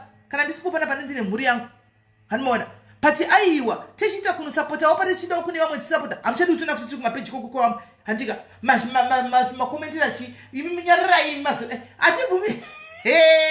atibvumidzi guys kutaura mastreet umu ai ndototaura ini inosendatonyораwo zikomenti rangu ndoinda ende muchandini wenyu siyana inesu vedu wetipombonokewo mastreet umu tifare comment section behave sure une mwana uya kuzokutukira masichembere imi masidaizichembe tichembere tirege apasati pave neage group wanda Facebook saka regai tipobonoke tifana mamboenda kumapeji ekuamerica uko zvichembere zvakabhenda musana ko zvinenge zvichiita malive zvichitamba hazvitukwi hasa unblock hasa ndaona kuti ndakachatarisa ndakaunblocka here nhasi kana asina ndi unblocka ndotovapindira muwhatsapp chaivo ndine namba dzavo gundori gundori chindi unblockai handimaona kava ndi unblock handimaona pure chingoonawo zvavanenge vachitawo kutituka moti hatizizi tichembere. Hamundi mufananze wakanaka wenguva yakareba maropafadza kusvika mamakore imi muchamasvika here imi munenge tiudza zvokuti kwaya uchembere. Unouya kuzondipa komeni yangu kuzonza zvokuchembera iyoye zvako wapedza. Kana tikazokutukira mai vako woti kwaya mukutuka mai vangu ini ndiri mai vemwe munhu unenge uchitotuka vede muzvizendo dzivaishakira kushakira kasangana nekomenti yako uchinditukawo. Saka vagebhera kutukana kwana ndakuti mai vako usada kugwadziwa nhema. Handika usada kugwadziwa nhema because inini nditoriwo mai vemunhu tete tongosangana tutongozera zvekuti I don't want you to be top of the gossip. But I don't do gossip, Charity. Do I do gossip? I don't do gossip. Inongoenda pabisa mapost ndongono comment awo ndichidarika. I don't do gossip in. Ukabona ita gossip here anyway. Hanzi ikuti invite one. Chera masina how is that so? Handizivini. But you namba yangu ngori pa menu up namba yangu anongopinda ini. Yaivi nyaya kudzidziswa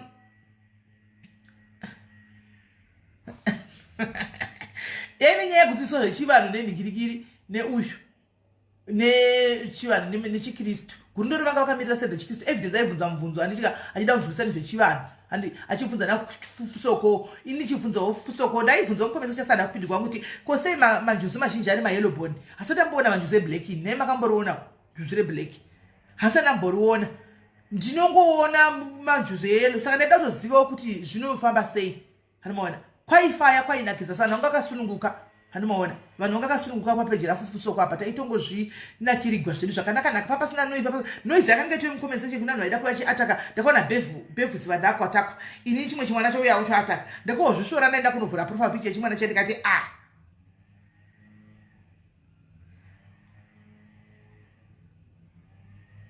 hanzi akabda patop gossip zvina basa zvemastriti hatinei nazvo izvo zvomastriti zvokuti vanhu vanonyora kuti kundii imi mosati handiti I don't do gossip, you know that but I don't do gossip. So kana ndakaisa patop list ndikanzi ndiri panumber 1 haisi nyaya iyoyo. Imi moziva chokwadi kuti gossip handiite zvegossip nyaya dzevanhu handinei nadzo ndongotaura nyaya inenge yakwandiri handitika nokungopindawo tichikomenda tichitaindawo havadi kuti tikomendeka saka zvinotoiswa kumagosipi aiwa ndikoko nditori top 1 ndiri panumber vandise panumber 1 vandise panumber 1 yegosipi ipapo panumber 1 ipapo ndopafa kundiisa muvaudzasanisa panumber 5 kana 6 ngavandise panumber 1 because nditori top yacho yegosipi iyoyo asi ndita gosipi rine musoro handifambi ichita makuhwa evanhu handizivi nyaya dzevanhu handitsvaki nyaya dzevanhu kai makambona nditsvaga nyaya dzevanhu handitawo nyaya dzevanhu ini toita gosipi redu pano padiaris mastriti ndongoendawo kunokomentawo zvapera chete saka mahaters kana maenemy guys mufanira kuziva kuti kana usina mahaters even imimi if you don't have haters in your lives guys there's something wrong with your lives. There is something wrong with your lives. You need to have mahaters. You need to have vanhu vanotokushoropodza for you to see kuti you're doing something right. Ukaona usiri kushoropodzwa masocialites mangana munoona pasocial media vamwe vachona vasingatombotaugikana nezvavo it means asati vakura niti asati vakura kana ukaona vakutanga kutotaugatoka uchigara uri pamuromo yevanhu you are doing something and they are recognizing you and they always know kuti those people who are busy talking about you guys they are under you vari pasi pako hakuna munhu ari pamusoro pako anotaura nezvako hazvinhu zvakaita imimi kuti muone mai masiyiwa vachitaura nezvaMelly yezvo naiveduwe ndiudzeiwo vachitaura nezvanguwo ininiwo zvanguwo hazvinhu zvakaitika kana kuti munzwe mai Axelium Nangagwa vachitaura nezvaMelly hazvigoni zvakaitika ukaona nhari tekineni kudai those people they are under my feet vanhu vari pasi pangu ivavo vanhu vari pasi pangu munhu usinei naye hatauri nezvako haana nguva yekutaura nezvako munhu ari pamusoro pako hatauri nezvako because kwauri hatombokutarisi saka mukaona tiri kutogwa kudai so guys tiri paspotlight tiri kutorira zivai kuti we are doing something that they are noticing but Satani nevanhu vake zvavanoita they want to try and destroy chaunenge uchita chakanaka mugare makazviziva ndakaona evidence chera achitaura kusura nezuro malive akanoita late ndinozoona chachimunya handika ndakaona iri chimunya achitaura kuti vanhu vari kumudzikisira nenyaya yekubatsira kwanoita anobatsira zvatinonyatsa kuona handi achipinda muchando imomo mumastreet kids achitora achita nezuro ichita ndakabirwa nestreet kids ndakataura kuti ndichengete mumba it's not easy doing humanitarian work guys because it comes with a price kushoropodzwa kwese kutwa kwese maaccusations ese anenge aripo anditi ese anenge aripo vanhu kuda kuti avamudzikisire pasi anoona anotora vamwe vana achibatsira zvinotonyatsa kuoneka andimaona achitora achibatsira chidai then kwete certain group of people rinouya ritaura kuti hanzi inema muri kuligwa mari kevhidha ruda kuba anoda kuguma vanhu nenyaya yemwana uyu andimaona kana akaguma vanhu nemwana iyeyuyu asi mwana yabatsigwa. What's wrong with that? Iwe uri kutaura what have you done? Who have you helped? Who have you helped? Wakabatsirani movharisa kuti evidence abatsire vana vanobatsirwa nani? These are kids. Tomorrow it can be your child. Achidzokera musi achindawo mu street. Tomorrow it can be your child. Achipinda mu street. Iwe uri ku UK, uri ku America, uri ku South Africa, uri kuda help yemunhu ari paground anogona kudhila nevana ava vemu street, and that's here for a fact. Anomaona momanya makuenda unodestroya makadaro futi pana maititi handiti vaibatsira vana vekumaundi hamudheri hameno kokoko hameno kumahamaunda hamudheri hamaundi kupi kokoko vaibatsira uko handika vachiita zvanhu zvavaita vachidini handitika vanhu vakamhanya muri kuvaba huku vanhu vari kudla vazoba huku vazoba hembe mazitye vazodini but you would see vakatakura nezvinhu zviwobhoi vachinda vakazvivharisa. No, vakadzi vaiva kutsvaga vanhu vanoda rubatsiro makavharisa munhu angane vanhu vaigona kuinfluensa vanhu kuti vedu hande tinosiya huku idzodzo kana vakadla 4 huku pana mapuwa 10 vakadlawo 4. What's wrong with that? Pamunovadira yepetro kuindapo zvimwe zvinhu ngatitaure tafunga asikana hazvina kana nezvimwe zvatinokoshesa hazvina kana nebasa rese but in the process muri kuvharira vanhu vanoda kubatsigwa zveshuwa vakabva vati handichaiti zvekuinda ikokoko nenyaya yemiromo yedu yatinenge tichibutsa tichitaura. Anomaona it's wrong. Kune group, certain group of people, certain group of kids certain group of ghosts accounts that are busy doing that to try and pull down somebody. Then it's no longer entertainment, it's no longer social media. What do you gain in destroying somebody? What are you going to gain in destroying these kids, innocent kids that are going to get help? What are you going to get?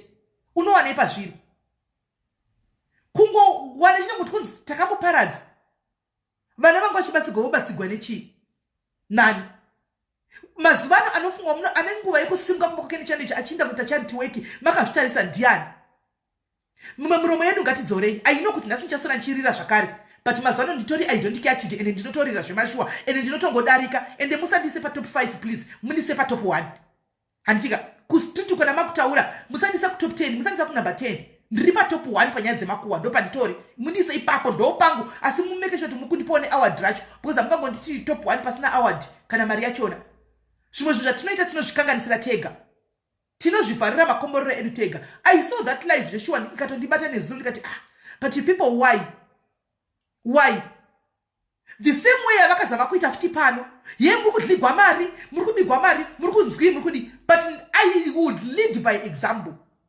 Ndotora mari yangu pano munhu sachiona kuti ndikupa munhu arubatsigwa but muromo yaibuda kudzoko kuti akudligwa mari ndakaposa ndaita give up until ndavingwa certain group of diaries acho anocontribute akati Smelly, we help you contributing, not these people. Ignore these people that are busy saying nonsense kumatituku ramba mchienderera kumeri handiti because ndo zvatoda isusu. That's our ministry. Ndiye akambotaura pane vanhu vese avanokubatsirai pane akambotaura muromeri ndikati hapana zvikanzi so why muri kubatikana nevanhu ndikati no sometimes zvinongobowa so kusvika ndadzisa strike yekuti right ngapaite treasurer ngapaite secretary ngapaite chi handika people that does not even aid anything, that does not even contribute. Mukatesa majority yevanhu who says this people in SA, majority of these ghosts who says this are majority of them are in SA. You have never helped anybody with anything in your life. Hautozivi hautombozivi kuti chino chinonzi kubatsira mumwe munhu wochipa upenyu hautochizivi. Utori pastage yauri palevel rauri papo because pachako iwo you cannot help some. Haugoni kubatsira chero hama yako chachaiyo haukwanisi. Your own relative you can't, but you go and destroy vanhu vari kuzama kuita zvavanenge vachibatsira avo vachiita zvavanenge vachiita izvozvo wapfita papapa. I would understand munhu anenge akabvisa mari akataura kuti ndakabvisa mari yangu handika mari haina kuenda kwaifanwa kuti iende. Ndiye watino understand kwete just some group of hooligans, some group of bullies who goes around social media bullying people vari kuita zvinhu zvakanaka. simply because some people are quiet. But for the sake of peace and for the sake of handikita benzi, you just keep quiet. Gatrige kudaro vasikana. Gatrige kudaro. Gatrige kudaro. Vanodaro zveshuwa charity kuti empty vessels make the most noise. Unongori busy tara zvakanaka kudai so kune rimwe rinenge richitorekodwa. Rukuinda kunozo no posta kwari chano posta. I don't care. Let me be honest with you. I don't care. You never change me. Hamungani change and evidence chera usachinjwa. Don't be changed by people. Vanotaura china singa kubatsiri. Don't be changed. Rambo ita zvakanaka zvauri kuita izvozvo. Ita zvakanaka zvauri kuita izvozvo. What you are doing it for yourself and for these kids. Keep on doing it. Rambo uchiita. Yes, Kiera, I know. Vamwe vari pano vanozviti diaries ndo vane maghost futi anotuka. I know for a fact. Usafuka ndandizivi Chera. I know. But ndinozvita ndobvuma kupusa. Ndozvita benzi so sometimes.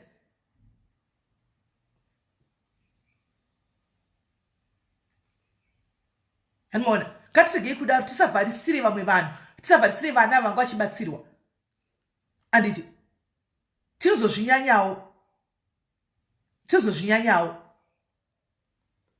It's wrong. Muhomwe mangu muchiona kuti handitika uruna madligwa mari ndadla yako ndadla yako wandadlira rega uya complain kuti ndadligwa mari wandadlira wacho ngauya complain kuti ndadla mari iwe who are you kuti tumawe madligwa mari who are you hauna chaunogona kuita chakanaka kuno basa ndirongosoropodza vanhu basa ndirongosoro uchiti cartoona uchitora mapicha edu uchino cartoona. That's what you are good at, nothing else. Unogona kutora mapicha zevanhu uchino cartoona ndo zvaunongoswerera. You cannot even sell a sweet pa social media. Data rako ndirongochoka kuti nasi toda kutrolla ani. Who are we supposed to troll? Come on, let's change pfungwa dzedu dzakadhakwa idzi. Narrative yedu yakadhakwa zvisingaiti. Vamwe vari kuita mari social media. People are making money social media. Wamakambotuka so far kwamunotuka vanhu. Wamakambotuka so far mukanzwa chinzi adona akumbira chikafu ari asina kudla ndiani. Saka munoita zvishandi zvamunoita. Hashandi. Mukuti kutuka munhu ari kuita life yake. Ukutuka munhu ari kuita life yake. Ari kutoendera mberi nelife yake. Ari kutotenga masinzimba chivaka. Vamwe vakavaka kudhara. Ukundituka ione hauna kana zira zvandinoita upenyu hwangu zvandinoita hauna kana ausatosodera kana mudhuze but unenge uri busy kuti uchitukana nevanhu kutenga kuona data rekuvhura ghost rekuisa ghost rine rezvinyadzi like really kuti usoro uchitrolla vanhu and gain what? You can never destroy what you didn't build. You can never destroy what you have never built. The only munhu anodestroya munhu ndiMwari, ndiye akagadzira munhu. A human being can never destroy any human being. Haufoka gona kuti destroy. Patiri chanona chabva tega.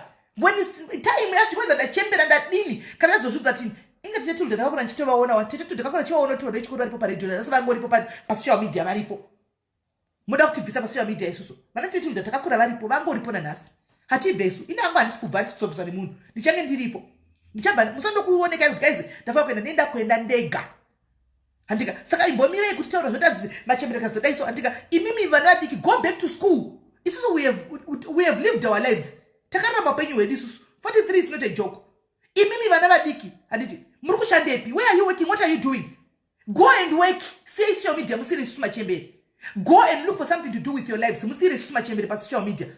Because hauna kana mbedha, hauna kana baskoro rokuchovha hauna kana garden chaichaiyo kuti uzvirimire muriwo. Asi unofira uchiteki nevanhu vakatita vakararama upenyu hwakaudhara.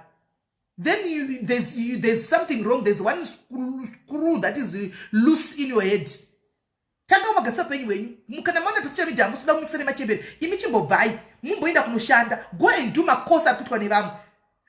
Ukanoregister kuita kosi iri kuita yeopay iri kuitwa nevakawanda iyi unoita less time on social media.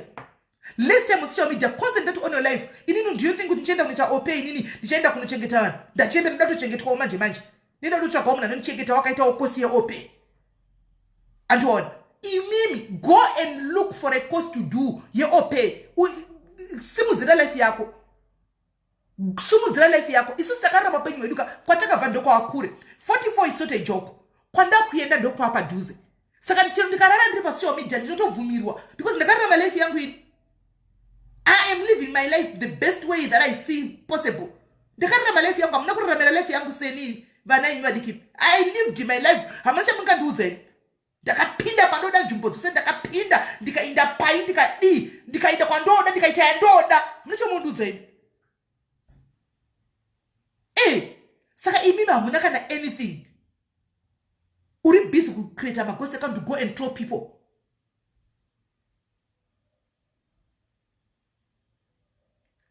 Okay, Shonda. Alright, don't worry, I see your point. And more. Tindai muno Shanda musie suma chembere takapedza isakuda kutokuchembera chifepa Facebook abatibate muno tiripo pano. Imima munachi au chaunachi nukuita ipano.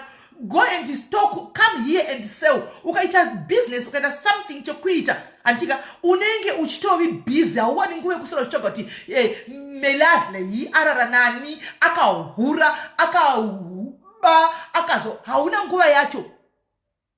Hanimona hauna nguwa yacho na because unenge uri busy nokutsvaga mari kuti kuite kubvare kude apa zvana zvachona zvinenge zvitaizvo hakuna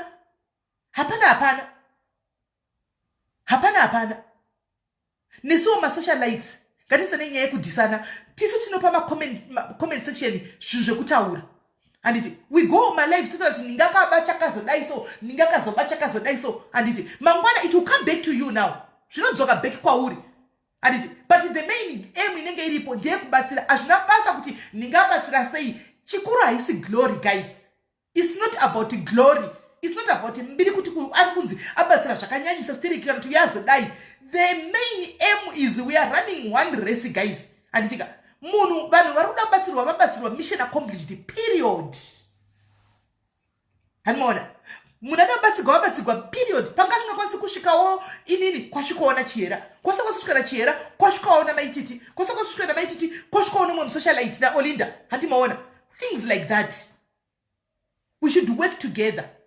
Paita vana vanenge vachida zvevabereki vane vana vemadrugs vana pakuzimbabwe ina handisiko kuzimbabwe ini ndoti ndei kwachihera handiti munobatsirana ikoko munobatsirwa ikokoko handiti chera aitawo zvaanenge achida indei kwaSIS MELLY handiti kune vakati indai kwamaititi kuUK indai kwaOlinda handimaona ndizvozvo zvinenge zvichiitika kwete kuti tinoitana malife ekuda kudhisitra mutu mwakazidai mangwana vanenge vakutuka nazvo conversation inobelieve everything handimoziva they believe everything.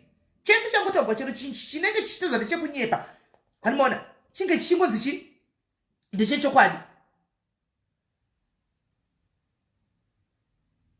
Saka vidiweka katirigei kudaro tinokanganisira mwana unenge achida kubatsirwa vanobatsirwa kunze kuti munhu anongogara mumba kwake osiyana nazvo ongorarama life yake semararamiro anga achita sati apinda pasocial media. Imi mbozvibvunzai kuti tisati apinda pasocial media isusu tairarama sei tasingararami life dzakanaka taingorarama life dziri comfortable one kuti makuseni ndofuma nchidya breakfast yangu inenge ine bacon nemasai ndisati ndave pasocial media masikati kana chine ndongodya lunch yangu manheru dinner ndongoirarama izvo zvandairarama.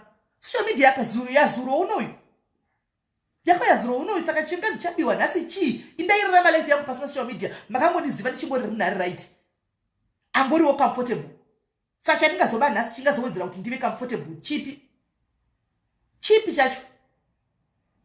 Zvimwe zvinhu ngatisadaroi guys ngatisadaroi ngatirege kusa vanhu pressure masocialites ya pressure nokuti vanenge vachizama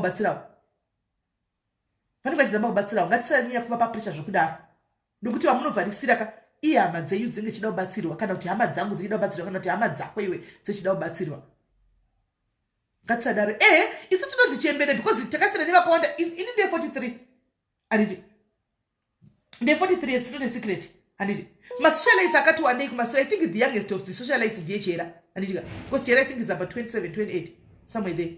No kuno yanozotiwo I mean kune vanoti havaonekiri vanoita malife handika chera ndiye the youngest so far handisingatauredi vana Lorena vachicha vanoita zvemalife handimaona chera ndiye the social koti isusu vana madam bosi nanazuva ma37 38 takasana neva 7 years isita kutonzi masichembera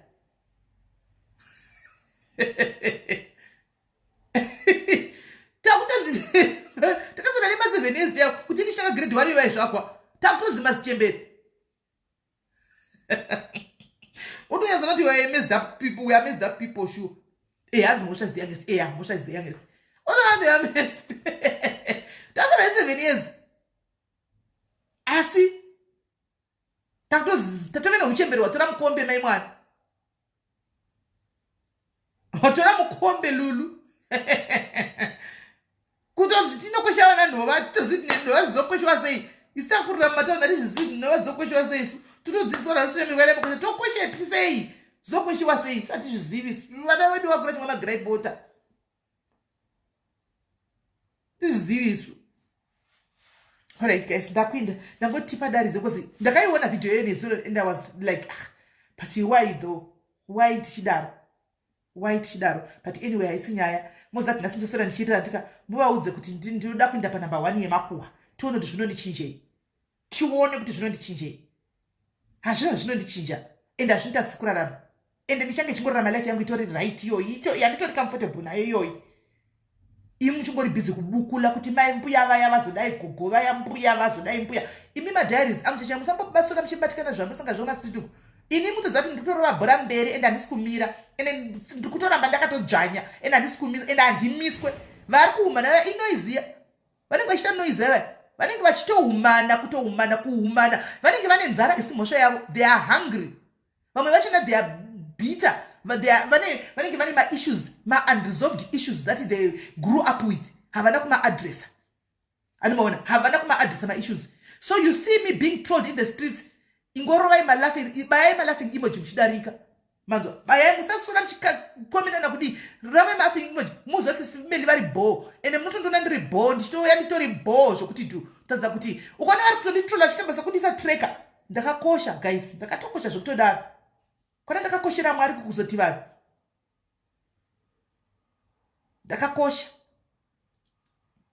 Yes, Jackie Garand, yes, we are focused, but sometimes we need to do. I've seen so many countless times. Jackie also helps people. A lot. People are getting help.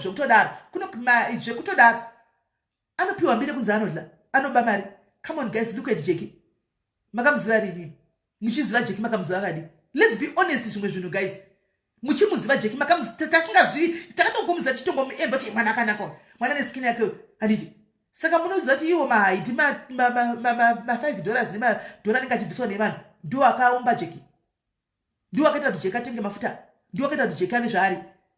Kana tikuvharirira henyu vanhu vabatsirwa kuti vasabatsirwe, kungotaridza kuti muvharirire akati ndanchadi ndarama vanhu vavharigwa. And the most vanotaurisa saka hana kana sendera anocontribute. Hana kana sendera anocontribute. Linda handifungi kuti vachauraya vanhu maghosti because vakatotadza.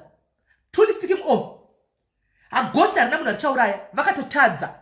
Pane paifangwa kuti vachauraya vanhu ka, ende vanhu vachaifangwa kuti vafe ka, ipi munotoziva. Kururu raifa kuti raida kuurayiwa, zvakaramba. Ini seni yangu ka, it's a no-go area, muchataura muchabuda chisare chekumasuroko. Muchingoti mbuya yachembere Melly, amundigoni. Muchatora ma screenshot mukakatuna mukaita mamemo mukagadzira maghosti nemastango mukadi ndiripo. Muchaneta henyu. Andina kwanti kuenda. Kungoita basa ngomuka mukusema ngotola vanhu. Mane every day ngotola kuti aitei. Ipa pamatore kutaka. Good for you, message sent. Mugontidi hapana.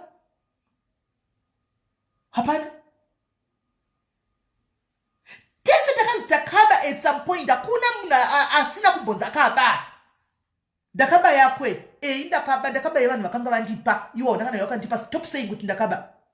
Period. Message sent ichasvika. No sometimes ticharamba tichingoti this we are being the bigger person. And yanimona tipapa manguti makatondisa pa number 1. Ndasazoti kune list rakamrinonyogwa rekuti vanhu nemakuwa modisa vanhu nemakuwa nditori number 1 wacho ndoda kutospread makuwa go ndoda kutovhara rimwe peji rechituru rinenge ritori makuwa. Yeah. Tuone kuti munotidi kungovukura chamunoita. Ini ndinobona kuti ghost ani problem ka. Vanenge vakawanda. Kana uchizvinzwa kuti ndionese wakapenga, huya uti edha. Kana kundipa location chaiyo. Kana ndikupe yangu location kana wakapenga usvike pagedha. Kuwanda. kuti zvokutaura kwawanda wakapinga chekuchekoka uya ndikuti location yako kana kuti svika ndikupe yangu location haisi secret ka ndokupa yangu uya ndokupa location yangu kana kuti uya uti aid apa ubaye aid ubude mghost totangira ipapo vanenge vakawanda utona kuti tisana nemap in I block whatever that disturbs my peace. I put to Blockville. So Anzirana and Selina Vakabashu, Msada, and Makambuzi Makabe, Mamsat Maba. Msat Maba, Mchanzi Maba, in some point, Isha David from me to you, Kwakuz in Dimumurukuba.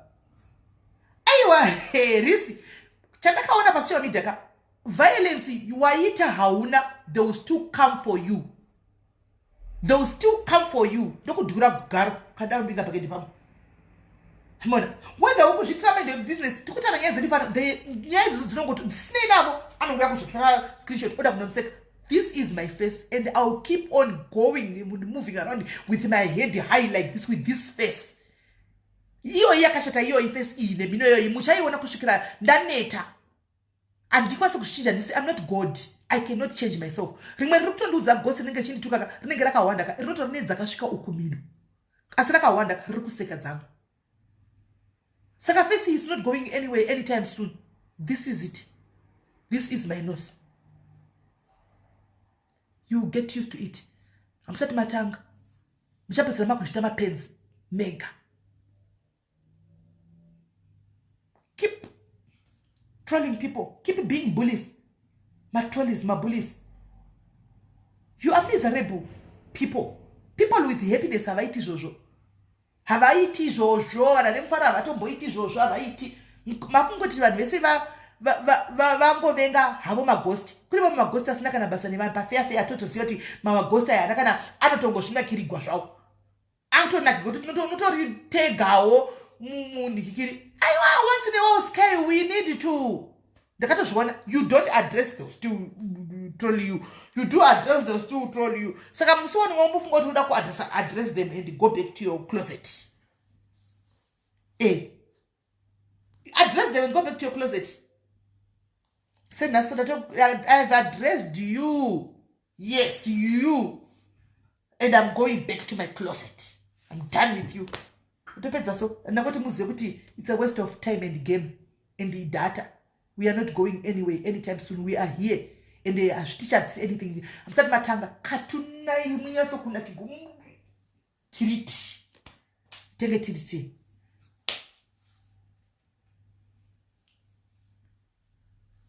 And more. So guys, ndakwinda. Naitene yakuna unonditeverera kwebzo nayo face yakaipa. Hati munosaka uno blocker. Munosaka uno blocker. Mungu chintera kuya face ino nyanga zaidi yanoteverera. Unoya kutore screenshot. Kune munhu akufamba nefoni yakazara SIS MELLY izvo yakazara mail face ra mail iro rimfoni nake. Kufamba akatakura sifoni na SIS MELLY mfoni. Apa unondivenga. Urikubadira. Urikuwadiba picture yangu mfoni mako. What do you want to do with those pictures in your phone? You hate me. You hate my ugly face. Why are you having that ugly face in your phone? Why are you going around with that ugly face in your phone? Delete it and block me so that you don't see me. Kufamba katakura phone, kumaza kune mafoni ani mapicha adakatokanga mweni mulizi wao. Kune vanhu vanao mfoni mao varikufamba nawo. Mama screenshot kuti ndochiti screenshot ndandakapfeka rini zvinizvi. Anazvo arikufamba. Yo, una phone mako ya anazvo. And come on, you guys, you are sick. You are sick. You are sick in your heads. Going around with people's pictures. Vamunovenga. Kufamba ne picture wakagadzira meme uchiseka maititi uri kufamba ne phone mako. Wakagadzira evidence chichera meme uri kufamba ne phone mako. What for? Unda kudini vani vavo. What for? You are sick. You need to go and see a psychiatric doctor. Really? Kufamba ne phone iyi. Inenge katakura vanhu. Ndovhura phone muona mune vanhu vose. Unoyanzokona kutika.